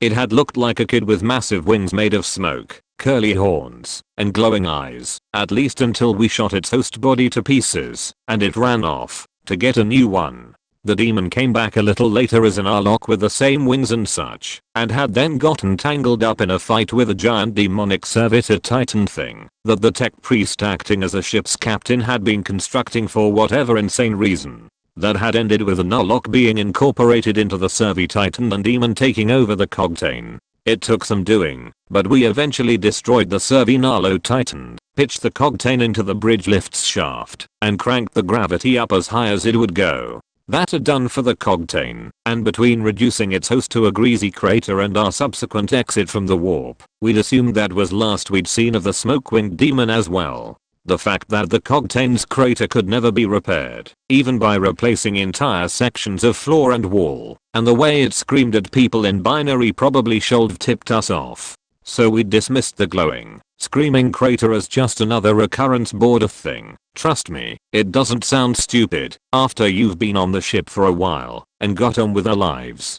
It didn't come to our attention again until we began refurbishing the cells in preparation for the zoanthrope and had discovered that there was some sort of demonic portal linking the cell that had held the demon's first host to the crater. Once again we dismissed it as just another phenomena and pretty much forgot about it. In retrospect, even without the demonic involvement, it should have occurred to us that having some sort of warp portal inside of all the sea shielding and warp presence shrouding was a very bad thing. Not being demonologists, we had no idea whether the demon had been lurking in the cell or crater all this time, or if it had actually returned from the warp via the places it had tainted. Either way, the presence of a restrained and frequently unconscious psychic being, with no emperor or hive mind to protect it, must have looked incredibly tasty to it. The demon had probably been slowly corrupting the zoanthrope ever since we caught it. How does it work with a giant bug anyway? Does the demon tempt it promises of sugar or something? But we felt fairly certain that that surge knocking the zoanthrope out consciousness and into the tainted cell had been the final straw. After we'd figured out that we were dealing with, as Twitch put it, a demonthrope, and one that was sort of connected to this warp portal which bypassed all of the sea shielding around the cells to boot, all the stuff with the ghost nids made sense. Well, sort of. We still didn't know what exactly they were, but at least it was clear how they were being called into existence despite the zoanthrope being contained in the cell. None of us were experts on imprisoning demon hosts, but we were pretty sure it took a bit more than a few sea suppressors and a stasis field to do the job properly. Of course, knowing that you're doing something wrong isn't the same as knowing how to do it right. The Inquisition had always operated under the assumption that demon law was a very need-to-know subject, and in the Inquisition's opinion a bunch of dumb grunts most certainly did not need to know. Mind you, up until this shit show we'd agreed with that assessment. None of us had ever imagined that we'd wind up trying to prevent a demonically possessed psychic bug from summoning tides of ethereal tyrannids, or at least not without just killing the damned thing and calling it a day. Anyway, the point is that our team's combined knowledge of demon binding, or whatever you call it, consisted of a suspicion that it probably involved a bunch of runic circles, holy icons, and sinister looking chains that weren't actually connected to anything load bearing.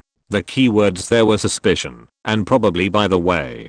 So lacking even the slightest idea how to handle the demon directly, we decided to hope like hell that dealing with the source of the problem would somehow fix everything. All of our highly developed problem-solving skills were focused on the demonically tainted cell, and a complex plan of action was formed. Which is to say, that we set up a blast shield, and tossed half a dozen det packs into it. Of course the just blow up the demonic portal plan didn't work, but now it might have, and it would have been really silly not to check. So, after establishing that all we'd managed to do was severely damage the shrine surrounding the Cogtain's crater and scare the shit out of a bunch of tech acolytes working on the bridge lift, we moved on to our next low effort solution. We took one of our 3 spare pieces of C shielding, crammed it into the doorway to the tainted cell, and then slapped a few dozen prayer seals on it. When that didn't work, we added the 2 other pieces of shielding, and when that didn't work, we finally allowed Fumbles to take a look. That was a nervous 10 minutes, let me tell you. Despite our very well-founded concerns, letting the accident-prone Seeker poke at the demonic warp portal worked out fine. Mostly because the C suppressors kept him from doing anything when he eventually spazzed out. Afterwards, once Fumbles had been woken up and Twitch had stopped abjuring him and throwing holy water around, the Seeker blearily reported that nothing we were doing actually had any effect on the flow of demonic energy between the tainted cell and the demon thrope. However, he was reasonably sure that increasing the distance between the 2 would at least reduce the flow a bit. Since moving the warp portal wasn't an option, the only way to accomplish this was by moving the demon thrope, plus the various pieces of technology which kept it from killing us all. The task of figuring out how to more or less relocate the entirety of the cells fell to Tink, who immediately declared it to be impossible. This didn't stop him from calling a council of the nerds, including Ol Bill and Hannah, to figure out exactly how impossible it was though. Tink and his little think tank quickly established that the only system in the cells that could be easily moved was a C suppression. This was primarily because they'd stopped bothering to bolt the suppressors back down between maintenance cycles, so they were all just taped to the floors and walls. On the other hand, the C shielding and warp presence shroud, which Fumbles said were hiding the demon thrope's location from its ghostnids, were pretty much built into the structure of the cells.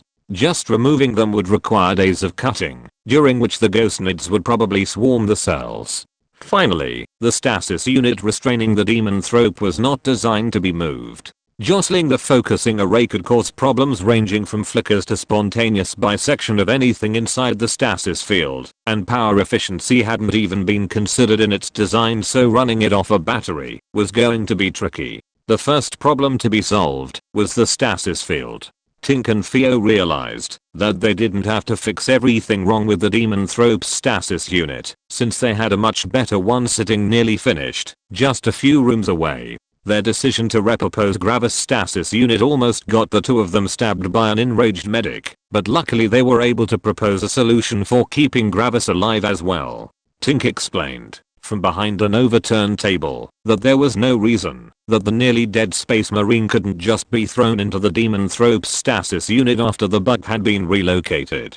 Doc had not been happy with leaving his patient, even in stasis, next to demonically tainted hole in reality, but eventually agreed and allowed Tink to flee the medbay. The C shielding and the shroud were much trickier problems, and a fair bit of time was spent lamenting that the whole mess at the station had ruined our original plans to requisition enough materials to completely rebuild the cells. After a few hours of trying to figure out how to pull everything out and set it back up before a tide of ghostnids killed everyone, the ludicrous proposal of cutting a massive hole through the ship and moving the cells, minus the warpy bit, as one big ol' thingy was put forward. Luckily Ol Bill saved us all from that retarded plan when he decided to take a second look at the list of parts that'd need to moved. Consummate scrounger that he was, Ol Bill could typically suggest 5 different alternatives for any missing critical part, and he was better than a savant when it came to keeping track of what had been used where and whether it would be missed. His abilities had let him down a little bit when it came to the highly specialized systems in the cells, but they came to our rescue in a big way when he asked whether a C shield panel was anything like a C focusing panel. After some debate, Tink pointed out that it was all moot, since there weren't any C focusing panels in the inventory. Ol Bill asked whether anyone thought our headless astropath still needed the ones lining his sanctum. One quick check of the dried brain splattered sanctum later, it was established the panels which focused incoming astropathic messages on the chair in the middle of the sanctum could indeed be repurposed as shields. Theo, who'd become the resident expert on the underlying theory of most of the systems in the cells, claimed it was just a matter of tweaking the machinery that aligned the crystal matrices in each panel, and began estimating how long it would take to move them all the bay that had been picked for the new cells.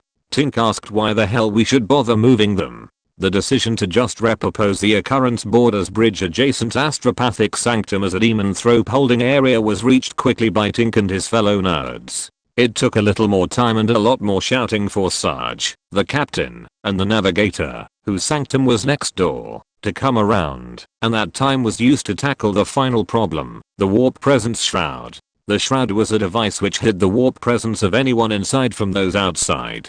Such devices were typically used to hide vulnerable seekers from hungry demons during warp travel, but they were also great for hiding from other seekers. Since the occurrence border had been smuggling child seekers, a practice which the Inquisition sort of frowned upon, the cells had a very good shroud, though it hadn't done jack, to hide the zoanthrope from the demon that had been lurking inside its radius. Anyway, this well-made shroud consisted of a fair-sized pile of arcane machinery which was unfortunately hooked to some sort of projector matrix embedded in the sea shields. Once again it seemed like days of disassembling, while fighting off a ghostnid onslaught would be needed, but Theo had a better idea. The little TAU scientist claimed that the block of Wraithbone he'd been playing with for the last few weeks had some interesting anti-warp properties, and he was 72.361% sure that it could be used to build something that would work like a shroud. It was a mark of everyone's exhaustion that the annoying little Xenos idea was accepted without argument. So roughly 26 sleepless hours after our discovery of the zoanthrope's wings, we designed a new cell to contain it. 30 hours of hard work and heroic ghost tyranid killing after that, the new cell was complete, and all that was left to do was transport the barely restrained Xenos demonist through a ship filled with the ravenous insectoid warp ghosts it had called into existence. When Tink said everything was ready, all of us plus Theo and Gravis mobile medical monstrosity gathered in the cells. During the prior few days we'd managed to hold off ghostnids and keep the space marine alive despite a steady increase in the demonthrope's power over the ship and the irreparable failure of one of the sea suppressors. During the little free time we'd had, a route had been plotted from the cells, up through the lower decks to the bridge lift, and finally to the sanctum. The corridors were cleared of impediments. All the armsmen that could be spared from the main lines were stationed at checkpoints along the route, and the new stasis unit had been mounted on a motorized cargo pallet. When the last of the preparations were finished, Sarge alerted the captain, who sent out a ship-wide warning, and we got ready for the most hectic prisoner transfer of our lives. The first step of transfer was moving the demonthrope from its old stasis unit to the new mobile one. There's probably a whole chapter on this sort of thing in whatever the inquisitorial equivalent of the uplifting primer is. You're probably supposed to use all sorts of seals, powerful seekers, and some of that special tyrannid tranquilizer the sides had. We may do with a few ropes, a ramp made out of a wall panel that no one would miss, and a cargo net. Tink lined up his long-distance manipulation tool, poking stick, on the stasis unit's off button, then jabbed it, and dove for cover. As the stasis field vanished, a pair of deep red spots appeared on the demonthrope's metal-covered face, and its stubby little smoke wings suddenly expanded to a full meter in length. A horrible soundless screech echoed through the cells. Thousands of insects began pouring out of every crack and crevice, and a corona of black-edged green lighting formed around demonthrope. Then the cargo net yanked it off its grav plates, and dragged it face first down the corrugated metal ramp. The demonthrope flailed around a little, but didn't have enough strength to offset the manly and womanly muscle of 4 guardsmen. We dragged it, screeching and kicking up sparks, into the waiting stasis unit, and Theo turned on the field. The insects around the room vanished in little puffs of black and green smoke, but a faint echo of the psychic screeching lingered, and the spots where the demonthrope's expanded wings met the edge of the stasis field smoked in an ominous way. Sarge decided that this shit was too eldritch for his liking, yelled at Tink, Theo, and Doc to move their asses. Doc was in a bit of a panic on account of how insects had been crawling out of Gravis' torso wound during the demonthrope transfer, and the fact that every life support system hooked up the marine was screaming for attention. He dithered around trying to figure out what to treat first, until Sarge resolved things by hefting Gravis off his life support bed. Doc tried and failed to keep everything connected as the torso-fied space marine was hauled across the room, then just gave up and helped Sarge. Gravis started to spasm and spurt all sorts of disgusting fluids as he was pushed into the bubble of nulgy in the middle of the stasis unit, prompting Doc to panic and hit the on button a little early. He apologized profusely as he bandaged Sarge's slightly shorter finger and sprayed disinfectant over everything Gravis had dribbled on. While Gravis was moved, Tink and Theo ran around directing us, and their drones in the process of moving the C suppressors.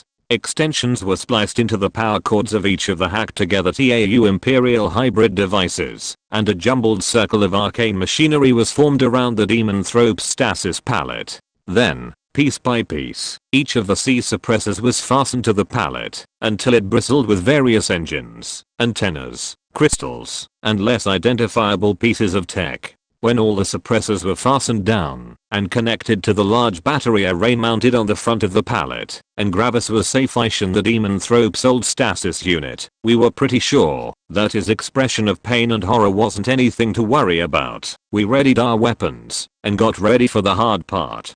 Sarge sent a final warning to the captain and counted down. As Sarge reached 0, Spot 2.0 opened the outer door to the cells, and all across the ship the Tyranid warp ghosts paused in their pursuit of repositioning armsmen, turned to focus on us, and solidified. We came out of the cells at a dead sprint, or at least those of us on foot did. Theo was perched in a semi-clear spot on the pallet behind the Demon Thrope, gibbering at his drones in TAU speak, and doing his best to keep everything from spontaneously exploding.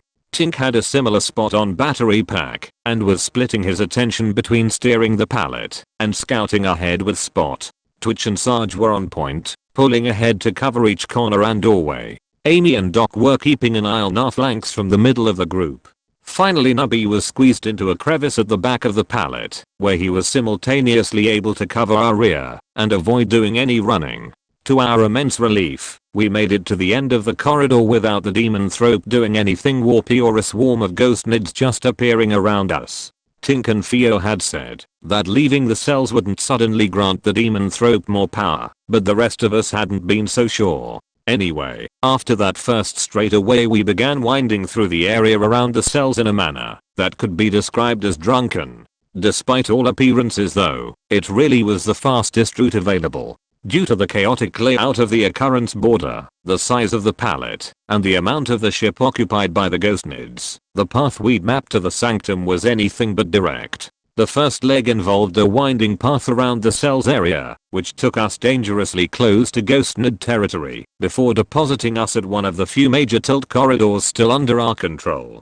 We ran as fast as we could through connecting corridors, across recently cleared storage bays, and up the occasional macro lift, ignoring the various minor phenomena, maddening whispers, and occasional uncleared technical hazards. Our progress was surprisingly good, possibly because we were lent extra motivation by what sounded like every ghost nid on the ship baying for our blood, but it wasn't enough to keep us ahead of the entirety of the swarm. The first pack of ghost nids clawed its way out of an oversized air vent behind us as we exited a shortened bay lift. Luckily that first pack hadn't included any ghostly termagants or higher forms. It was just a bunch of hormagaunts and rippers, though they were significantly more solid than any we'd encountered during the previous weeks. Solidity aside, we knew how to deal with a bunch of melee hostiles coming up a coverless corridor. Nubby began picking off the lead bugs with pulse fire, while Twitch dug through his detonators, and the rest of us kept moving. As the bulk of the pack passed a pair of yellow X marks on the corridor wall behind us, Twitch found the right detonator and set off 2 of the frag mines he'd lined the corridor with. Doc and Amy paused for a second to help Nubby mop up the stragglers, and then everyone returned to their positions and our flight continued without the pallet ever losing any speed. As the last of us left the corridor, Twitch armed the rest of the mines, and a minute later we heard them start going off. Variations of that little scuffle were repeated a dozen times as we escorted the Demon Thrope towards the checkpoint at the start of the tilt corridor. The ghost nids were harder to kill than any we'd encountered during the previous weeks. They took just as much killing as real Tyranids despite the way they poofed into smoke when they finally died. On the bright side, the bugs' new solidity seemed to have robbed them of their ability to move through walls, though they made up for it with a freakish ability to home in on us. Wave after wave of the bugs came up behind our little convoy, as well as through the vents on the walls and ceilings, and eventually from ahead of us as our course turned back towards the ghost nid territory. The continuous attacks slowed us down a little, but didn't pose a serious threat. They were just gaunts and rippers after all, and we were bloody Imperial Guardsmen. Mowing down endless waves of underarmed Xenos with superior firepower is what the Emperor made us for. Between Twitch's mines, the early warnings and target marking from Spot the Wonder Drone, and giant pile of pulse ammo we'd brought along, we dropped most of the nids the second we saw them. Of course that's not to say that everything went our way. Either the Demonthrope was exhibiting some serious power despite its stasis-ed state, or the Occurrence Boarder's warpy little machine spirit had a really twisted sense of humor. On 4 occasions during our twisty run towards the checkpoint at the bottom of the tilt corridor, we ran into phenomena that seemed specifically designed to either slow us down or assist the ghost nids in killing us. 2 of the delays were frustrating, but non-lethal in and of themselves. Twice, immediately after Spot had flown through a doorway, it slammed shut and reopened on an all too familiar giant room filled with fire when we reached it ourselves. The first time it happened, Twitch led us on a winding detour which had involved several ghost nid attacks and tight corners. The second time Tink just plasmaed us a new door next to the fiery one. The Demonthrope, or maybe just our terrible luck, struck again at the midway point of that first leg of our journey, when we all simultaneously ran out of breath and were deafened by a shrill and shittering keening sound. It wouldn't have been that much of a problem, except for the fact that it coincided with attacks from our front and rear by waves of gaunts. The sudden slowdown and inability to communicate might have been lethal for our exposed pointman if the rest of us hadn't been on our toes. Doc and Amy, operating completely independently, both tossed frags at the pursuing swarm and grabbed a hold of the motorized Demonthrope pallet right as Tink floored it, and Nubby took care of the stragglers. They arrived just a little too late to prevent the frontal attack from reaching Sergeant Twitch, but Sarge was a big boy who could handle a few scrapes and scratches, and Twitch had just hidden behind the beefy noncom until relief arrived. The final serious phenomena occurred only 2 rooms from the checkpoint, and very nearly got us all killed. We were crossing a storage bay that apparently held tanks of drinking water, headlight fluid, pressurized liquid chlorine, and toothpaste, when a pack of ghost nids clawed a hole through a door on Amy's flank. As she started picking the bugs off, a sort of howling spectral gale manifested in the corridor behind the bugs, and 3 of them were propelled through the hole like angry insectoid cannonballs. 1 gaunt was shot out of the air, another pancaked against the toothpaste tank, and the 3rd landed on Amy. Amy's panic snapshot missed the gaunt, passed a centimeter in front of Theo's face, and exploded one of the crystal-tipped suppression pylons mounted on the Demonthrope's pallet. The lights abruptly went out, frost began to form along the walls, and the bay's Vox system began screaming at us in a mix of Jantine battle cant and Rud. All of us except Amy, who was trying to keep the gaunt from eating her face, and Nubby, who helpfully shot it off her, activated our tack lights, and scanned the room for any sort of new warpy threat, while Theo tried to repair the suppressor and Tink kept the pallet moving. Our rubbernecking was brought to an abrupt halt by 3 sudden realizations. Firstly, that the ghost nid on top of Amy was reforming instead of dissipating into smoke. Secondly, the screaming Vox was just a leakage alarm as opposed to some sort of warp phenomena. And finally, that Amy's shot had terminated in the pressurized chlorine tank. Amy practically teleported out from under the reforming gaunt, which Nubby shot a few more times for good measure, and we bailed out of that bay so fast that we literally stampeded the nids coming at us from ahead.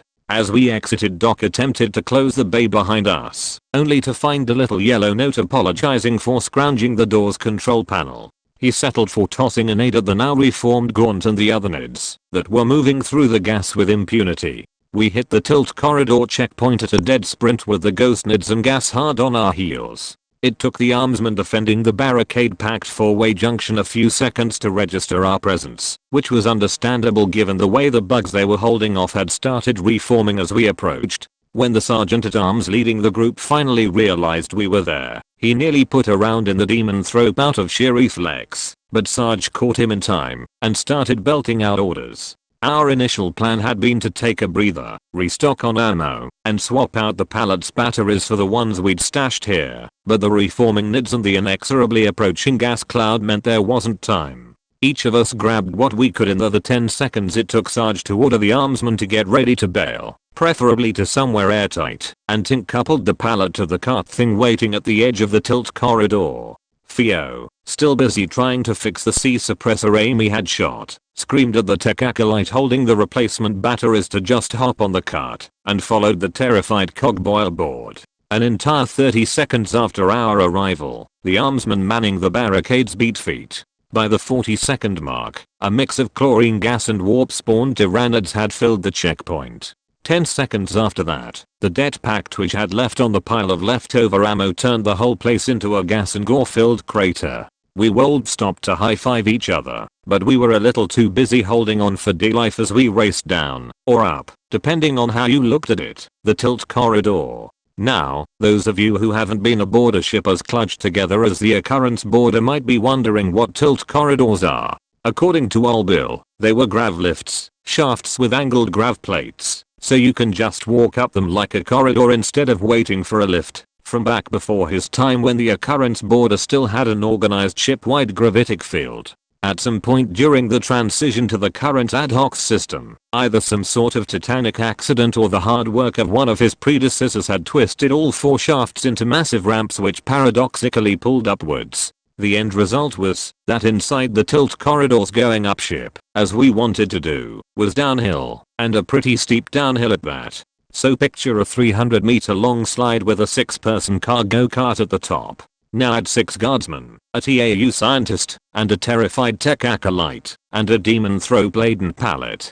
Finally, put a cargo bay and a 90-degree gravity shift at the bottom, and give the whole thing a push. It was pretty high on the list of the stupidest ways we'd ever traveled, or at the top, if you lumped it in with traversing the warp in a glorified space hulk, but at least Spot was there to record the terrifying amount of air we got as we reached the bottom of the corridor and shot out into the bay. Now when I say terrifying amount of air I mean terrifying. The only reason we didn't hit the 10-meter high ceiling of the cargo bay was because of the cluster of ghostly gaunts we hit first. We exploded into the bay in a shower of chitin and achar, sailed over a barricaded group of armsmen, passed just under a massive light fixture, came down on another cluster of ghostnids, and skidded to a juicy halt in front of the armsmen protecting the doors to the aft cargo lift. The armsmen stared at us, we stared back, and the elderly engineer fiddling with the doors yelled at everyone to keep it down while he worked.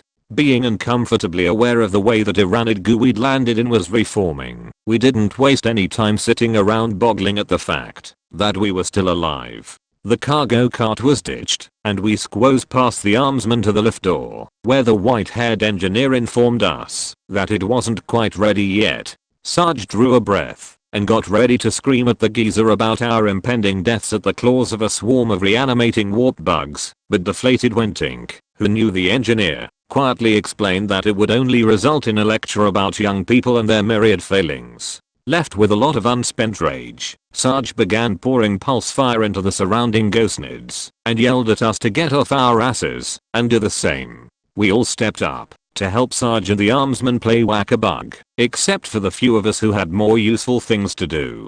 Tink jumped off his driver's seat on the pallet, grabbed the replacement batteries from the practically catatonic tech acolyte, and began replacing the nearly expended ones powering the demon thrope's stasis unit and the suppressors.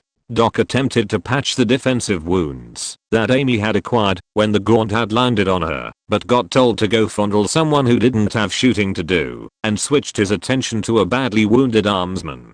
Theo held the small TAU-ish device he'd been fiddling with up to the busted suppressor, and declared his genius as the dead bugs around us stopped reforming and began to drift apart. The armsman cheered as the ghostnid advance slowed, and so did we, when the engineer whacked the door control a few times with a spanner, and it began to grind open. No one noticed when one of the tendrils of smoke rising from where the demon thrope's wings intersected the stasis field twisted towards the Vox system set in the base ceiling. At least not until the Vox began screeching a high-pitched chittering sound.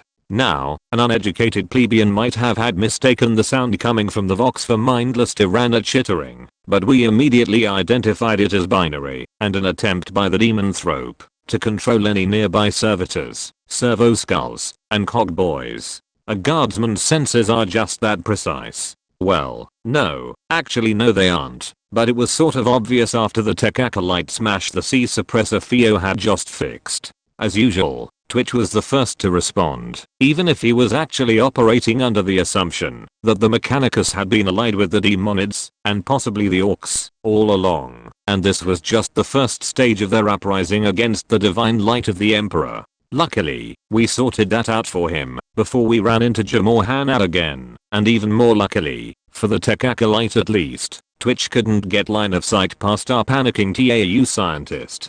So instead of blowing off the hapless tech acolyte's head, Twitch opened fire on the engineer's 2 servo skulls, taking them down before they could do any damage to the pallet.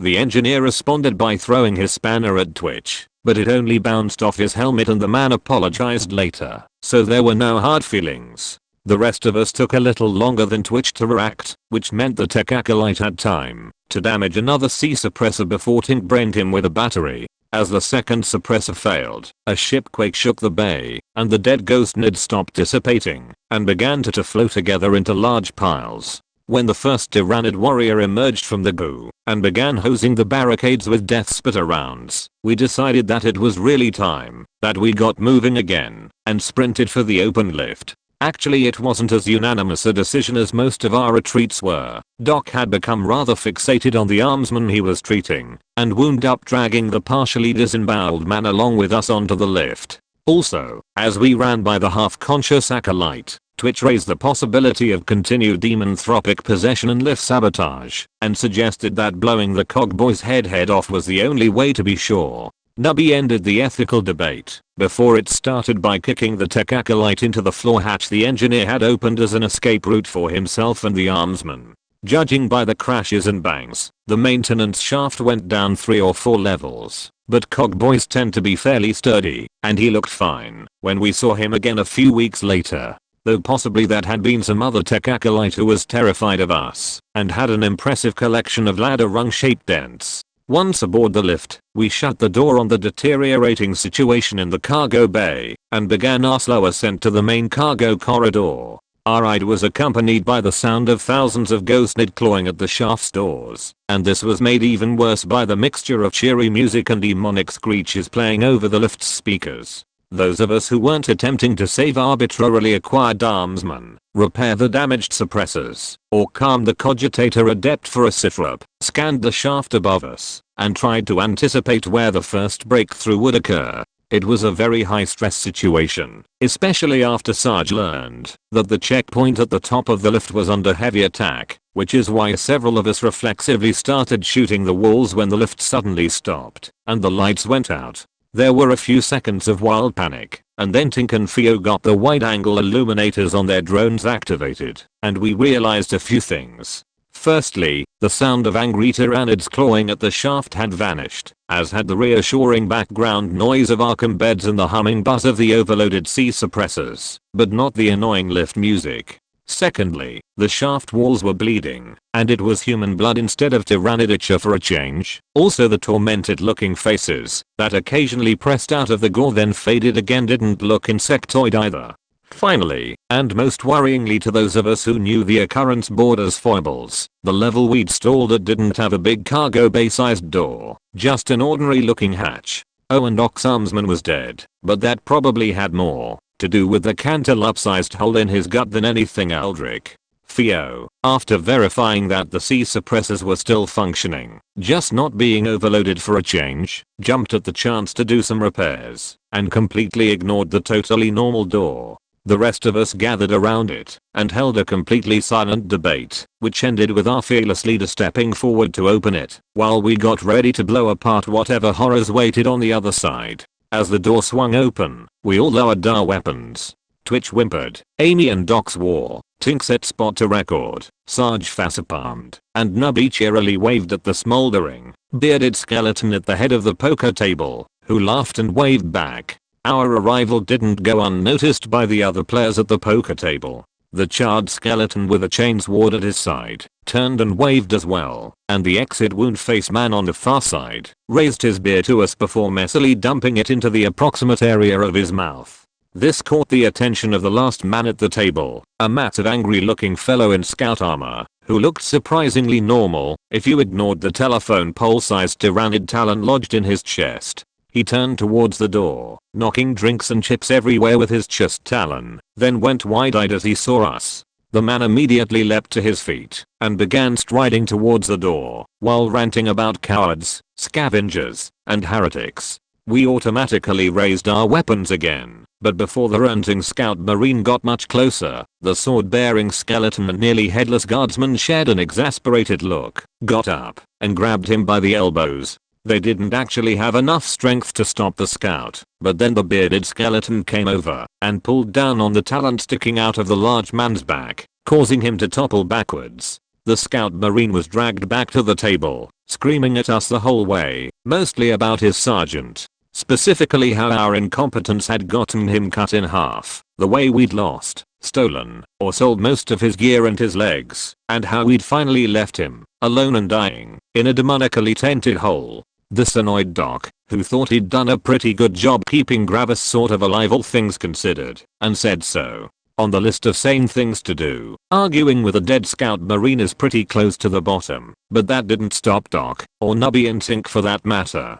All three of them started throwing excuses, explanations, and insults at the impaled scout, who expanded his list of grievances to include being too cowardly or stupid to shoot down a Flirant, abandoning a shuttle full of his battle brothers in a Xenos-filled backwater, and getting him stuck in some shitty poker room for all eternity. Nubby responded by calling his Primarch fat. The bearded skeleton, who'd been snickering at the exchange and Sarge's pained reaction to it, fell over laughing at that remark, and the argument petered out. Once he'd regained his breath, the skeleton apologized for the new guy's complete lack of perspective, and then immediately went on to congratulate us for finally doing something about Frank.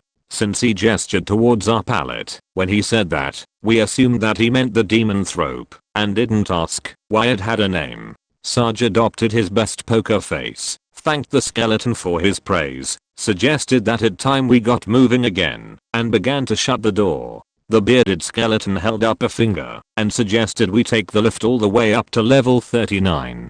Tink, ever the pedant, pointed out that the lift only went to level 26.5, which prompted yet another bout of knee-slapping laughter from the skeleton. Acting as if we'd said the most hilariously stupid thing he'd ever heard, the bearded skeleton repeated Tink's statement to his three companions, two of which joined him in laughing. After a few seconds, the faceless guardsman gurgled something, which prompted the spokes skeleton to make a get a load of this guy gesture at him, and ask us if we minded. Without even thinking, Sarge responded with shrug, then flinched backwards as a headshot corpse suddenly appeared at the doorway, and began to lean out into the lift. Talking to the familiar denizens of the poker room was one thing, but one of them coming out was quite another. Most of us raised our weapons, and Sarge tried to slam the door, but Twitch grabbed his arm and gestured at the rest of us to put the guns away and back up. The nearly headless guardsman gave Twitch an appreciative sounding gurgle and reached an arm out towards the lift control panel. As the corpse's arm passed over the threshold, its flesh on it began to rot and bubble, and the lights on the drones and our armor began to flicker. With a cracking pop, the annoying lift music cut out and was replaced by immensely creepy children's songs, which the sh's on the shaft's walls began singing along to. Twitch began rocking back and forth and singing along as well, and for some reason Theo joined in too. Amy told them both to stop being crazy, prompting Twitch to start giggling, and Theo to complain about how he was just trying to fit in, and we really needed to document what was and wasn't considered crazy in our backwards culture. When its rotting arm reached the control panel, the headshot guardsman began leaning his head out to get a look at what he was doing. We all reflexively looked away and didn't see exactly what happened next, but there was an indescribably foul smell, and a layer of frost formed on everything in the lift except for the demonthrope stasis unit. Then the frost and smell abruptly vanished, the singing stopped, and we looked back to see the guardsman lumbering back into the poker room, looking as normal as anyone with a massive crater in their head can. The charred spokes skeleton laughed at us, gestured towards the button labeled 39 that had appeared at the top of the control panel, asked if that was better, and told us to have fun. Behind him, the sword-bearing skeleton paused from restraining the scout and waved, then told us not to fuck up, because he had money on us. The last thing we saw before Sarge closed the door was the two skeletons levering the scout up, and the headshot guardsman sitting down at the bar next to a vague ghostly shape that hadn't been there earlier. We noted the absence of Doc's recently expired armsman, and unanimously agreed to never speak of him again. When the door was firmly shut, we all stood around waiting to see if anything else was going to happen. After a few seconds, Nubby cheerily announced that that went all awry, clomped over to the lift control panel, and pressed the new button before anyone could think to stop him. All of us swore at the little trooper as the lift launched upwards like a booster rocket had been attached to it, and a sensation disturbingly similar to a bad warp transit rolled over us. It took us about 8 seconds for the lift to reach level 39. This was admittedly a great improvement over its usual speed, but that didn't quite make up for the general unpleasantness of the ascent, and the way we were all launched a meter into the air when it slammed to a stop. We staggered to our feet, attempted to look around, and realized that we were somehow unable to direct our gaze at anything but the floor and the wall of the front of the lift, which held yet another door that didn't belong in a lift shaft. Nubby scampered towards the lift control panel again, only to find himself suspended in the air by his collar.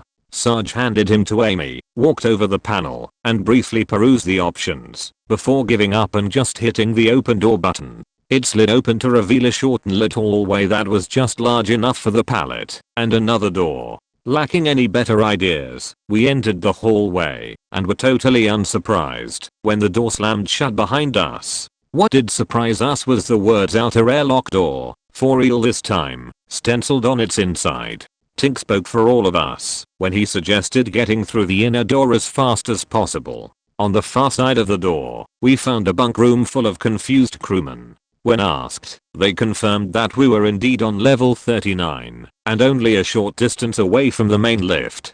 Sarge reported our position to the cogitator adept, who presumably relayed it to everyone else, while we resumed our journey to the astropathic sanctum. Our pace was much slower than it had been before, partially because we didn't have a pre-mapped route anymore, but mostly because there were no ghost nids up there to attack us. Also, it seemed like Theo had done a great job of repairing the C suppressors. They were nearly silent and nothing weird was happening at all. We practically strolled through bays and corridors, congratulating ourselves and praising the generosity of overcooked skeletons as we walked. This light mood lasted until we reached the entrance to the main lift. As the door opened to reveal the lift shaft, the tendrils of smoke drifting from the demon thrope wings suddenly snaked around and shot downwards.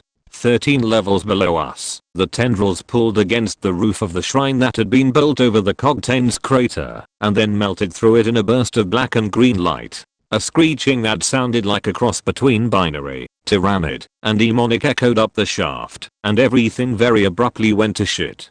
The C suppressors began making an overloaded whine, and the two that Theo had just repaired exploded. Fragments of metal and crystal bounced off our carapace armor and Spot's TAU metal chassis, but Theo and the delicate machinery on the pallet weren't anywhere near as protected. The little Xenos received several nasty gashes on his face and arms. 2 more suppressors began spewing clouds of smoke, and the stasis unit began emitting a steadily rising whine that was horribly familiar to us.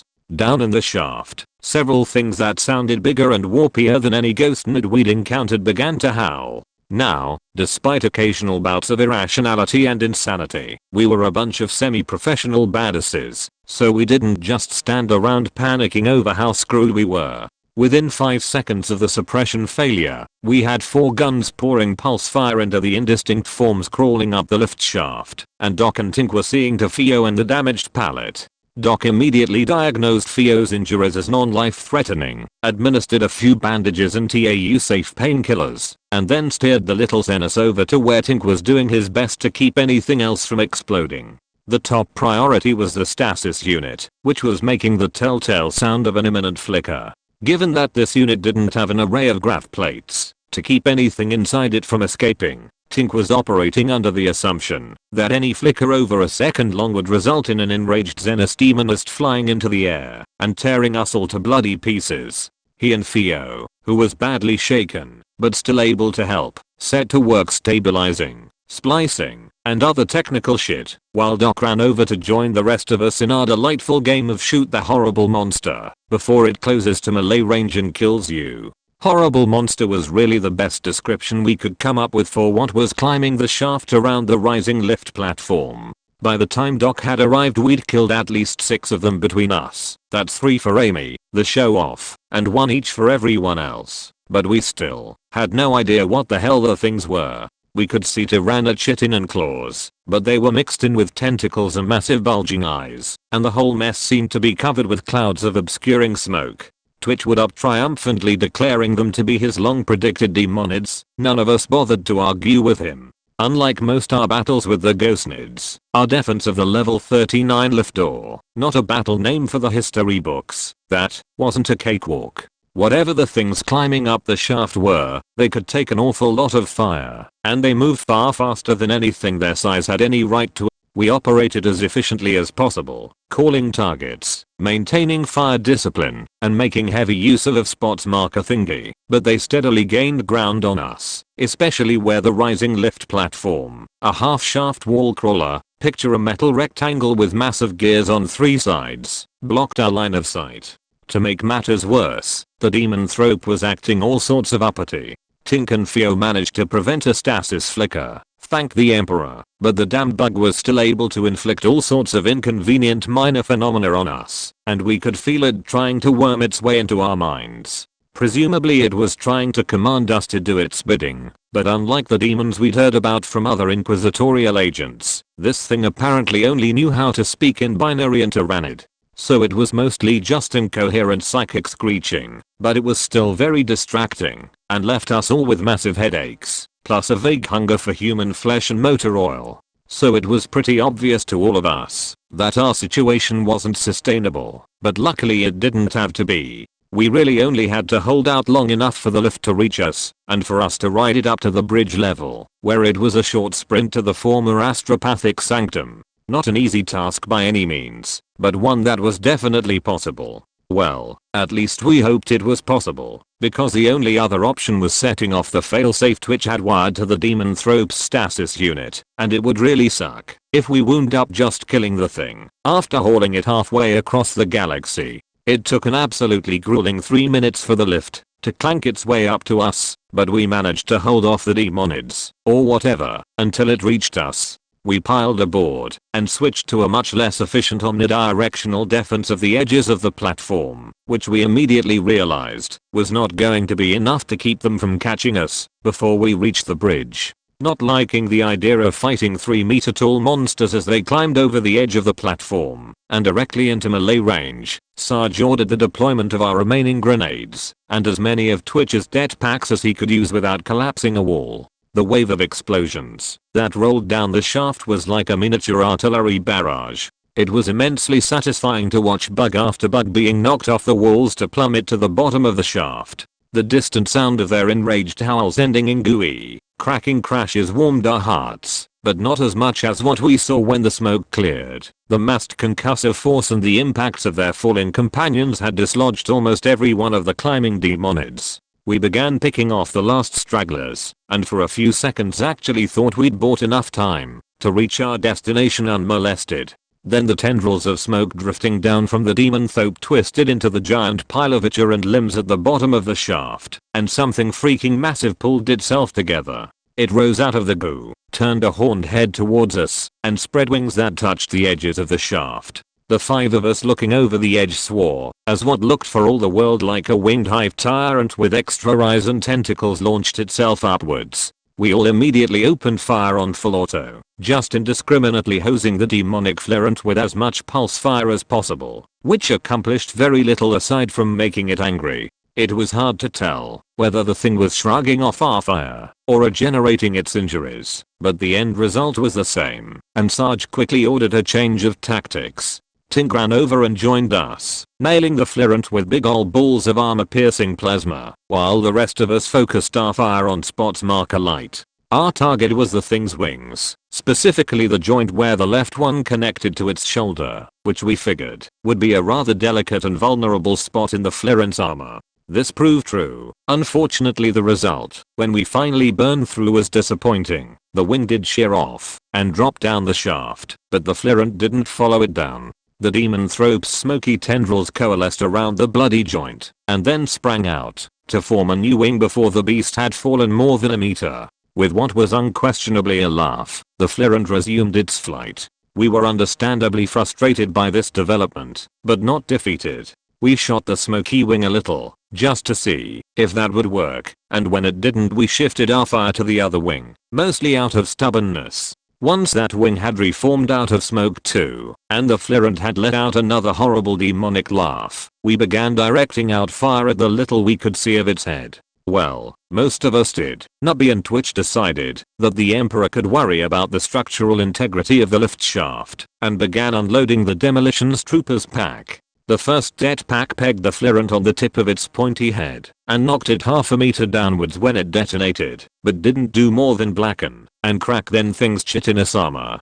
Before those cracks could heal though, a second pack exploded in the air just behind it, damaging it further and temporarily disrupting the solidity of its wings. Now, if Twitch hadn't been running low on munitions, it sounds impossible, I know, but several weeks of constant fighting was enough to run down even his stockpiles. This renewed explosive assault might have been enough to stop the Flirant. Unfortunately, he and Nubby ran out of det packs far before the giant demonic bug ran out of whatever kept it alive. That didn't mean Twitch was out of explosives though, just ones that could easily be used against a moving target. When the Flirant came through the 9th det pack explosion looking as pissed as ever, he instructed Nubby to grab a few parts from Tinkorfio and began messing with the mixed assortment of mines he had left. Of course the rest of us weren't just standing around. While this went on, we kept putting fire into the Flirant's head and shoulders. We just had no idea if it was actually accomplishing anything.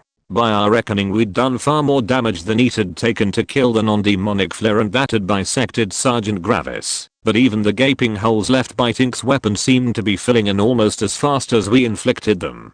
Nubby quickly acquired the parts Twitch wanted, and then ran around collecting everyone's leftover flash and smoke grenades. Mind you, he didn't bother to ask us for them. The little klepto just sort of drifted by like a rancid breeze and they were gone. Anyway, everything even vaguely explosive was loaded into Twitch's pack, the makeshift detonator was rigged, and the improvised bomb was placed at the edge of the lift, where Tink threw a sizable wrench into the plan, by refusing to attach it to Spot. So right there, with all of us still firing our weapons on full auto, and with the Flirant closing in on us, Tink and Twitch started screaming at each other like a pair of 5-year-olds. Twitch said that his bomb had to be set off right up against the Flirant's slightly less armored underside, and Tink was equally adamant that Spot 2.0 wouldn't be sent off to the same explosive death as the original Spot. It was one of those philosophical thinkers, ick now with an unstoppable madman and an unmovable idiot or something like that, and there was not time for this shit. Realizing that trying to argue with either of them would waste seconds we didn't have, Sarge grabbed the bag bomb and announced his intention to bounce it off the wall below us and told Twitch to start a countdown. This was, of course, a terrible idea. Bags of explosives with jury-rigged detonators are known for their bouncing capabilities in the same way that Ogrins are known for their rapier wit. But Sarge was already hefting the bag, and he was the boss, so we just went with it. As Twitch counted down, Doc and Amy each grabbed one of Sarge's legs so he could lean out over the edge. Tink hastily recalled Spot to safe distance, and Nubby helpfully reminded everyone how much it would suck if Sarge missed.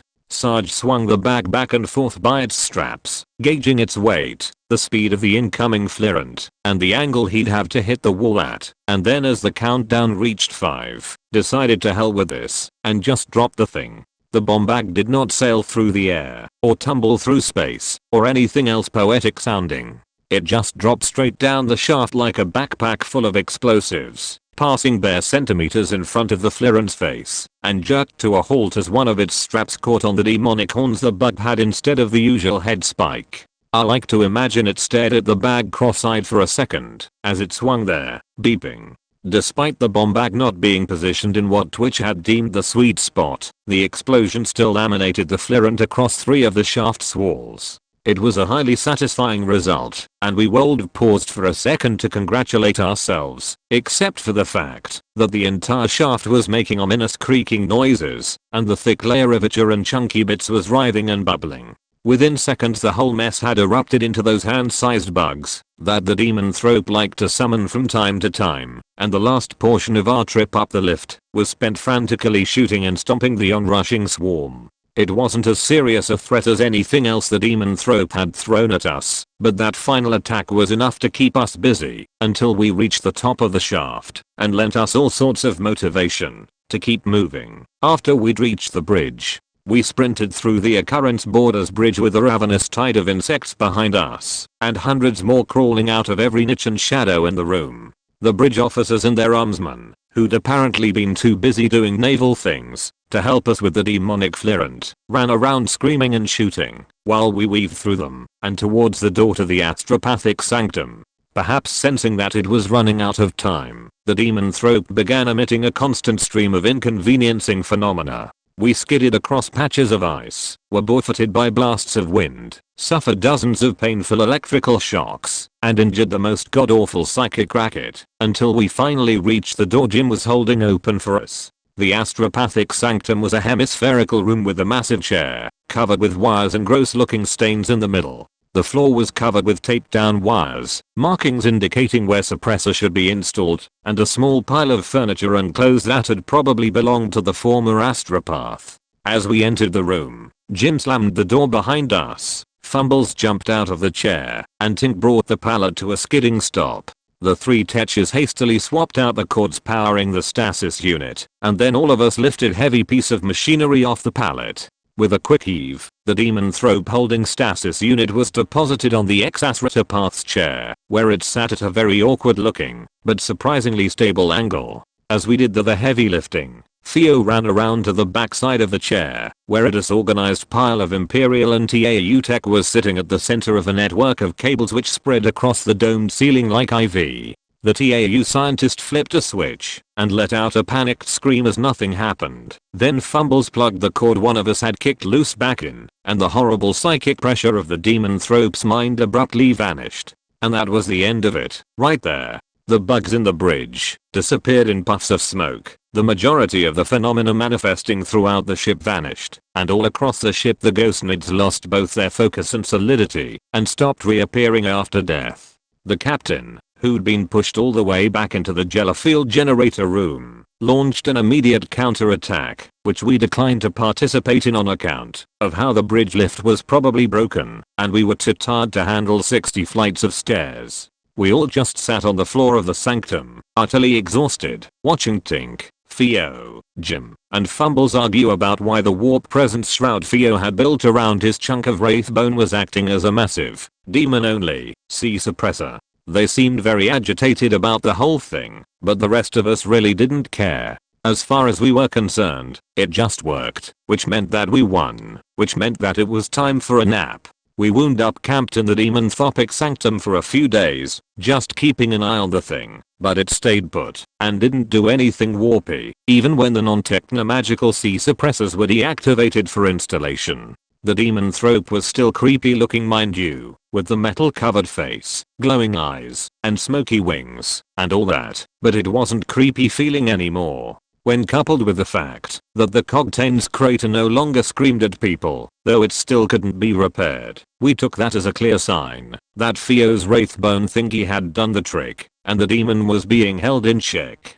After our paranoia had abated, we descended into the ship to see how bad the damage looked. The final tally was nearly a sixth of the crew dead, and half again as many wounded, which meant that the second doc showed his face downstairs. He was hauled off to the medbay to lend a hand, and didn't reappear for several days. On the mechanical side the damage was considerably lighter. The ghostnids hadn't bothered to vandalize anything, so it was mostly a matter of unmaintained systems having problems, and battle damage, most of which had been caused by us. Old Bill was especially cross about this being the second time we'd nearly destroyed the bridge lift's shaft, and the fact that the aft cargo lift's platform was just gone. Anyway, no critical systems were damaged, and our meager fuel reserves were still intact, which meant that there was no mechanical reason not to continue our trip to the Ordesenus research facility. It turned out there weren't any non-mechanical reasons to stop either. The demonthrope was secure, and now that Theo's wraithbone thingy was doing most of the work, the suppressors were running just fine.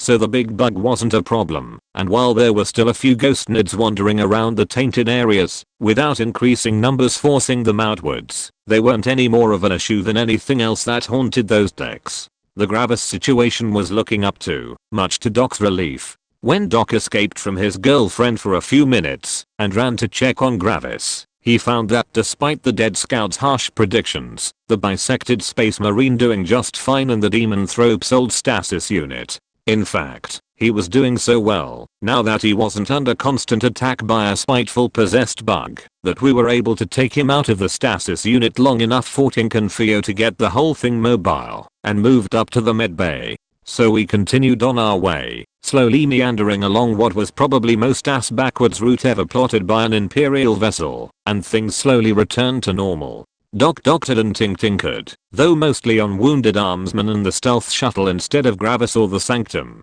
Jim, Theo, and Hannah kept busy repairing the ship and trying to figure out why the Wraithbone device worked the way it did, and spent their free time annoying the hell out of the navigator next door by watching TAU vids at high volume in the Sanctum. Amy, slightly regretfully, stepped down as de facto commander of half the ship's omsmen and returned to mooching around with Twitch, Nubby, and Fumbles. Through some sort of miracle all four of them kept out of trouble, at least anything serious enough to come to Sarge's attention, for the rest of the trip.